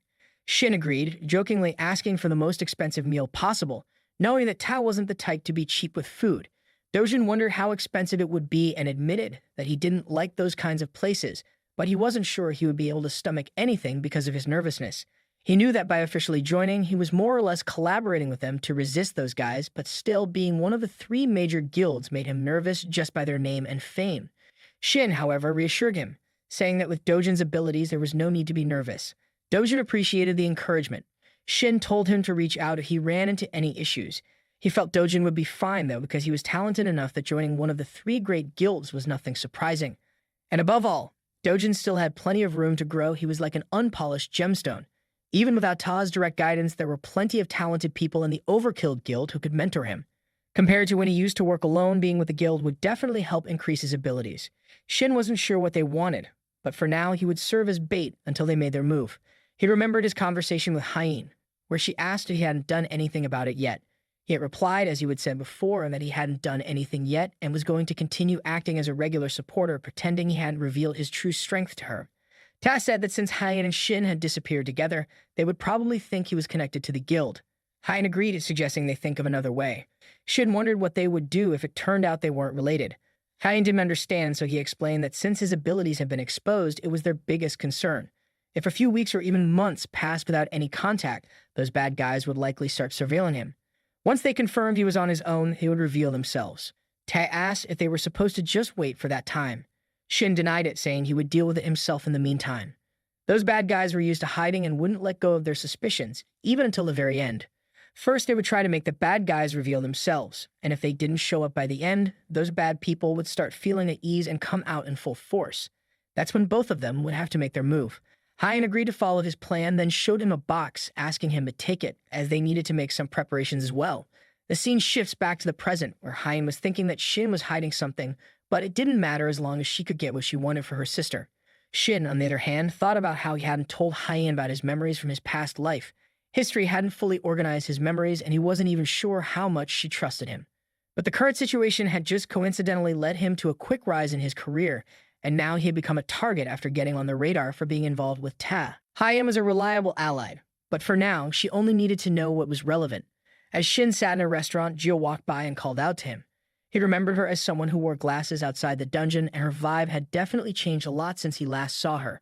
He remembered that she was the future god archer who cleared the dungeon with him last time. After helping her with her ability awakening, they had become close enough to occasionally stay in contact. Jiao was usually the one to contact first or ask how the other person was doing. Even if they didn't stay in touch, there would have been no problem finding out how she was. After awakening her ability, she began to distinguish herself, taking on a more serious and determined attitude than before. She had been working tirelessly, to the point where it almost seemed reckless, but despite all her hard work, she kept clearing countless dungeons without showing any signs of exhaustion. In a short amount of time, word of her abilities and growing fame spread, and she quickly became known as a rising rookie.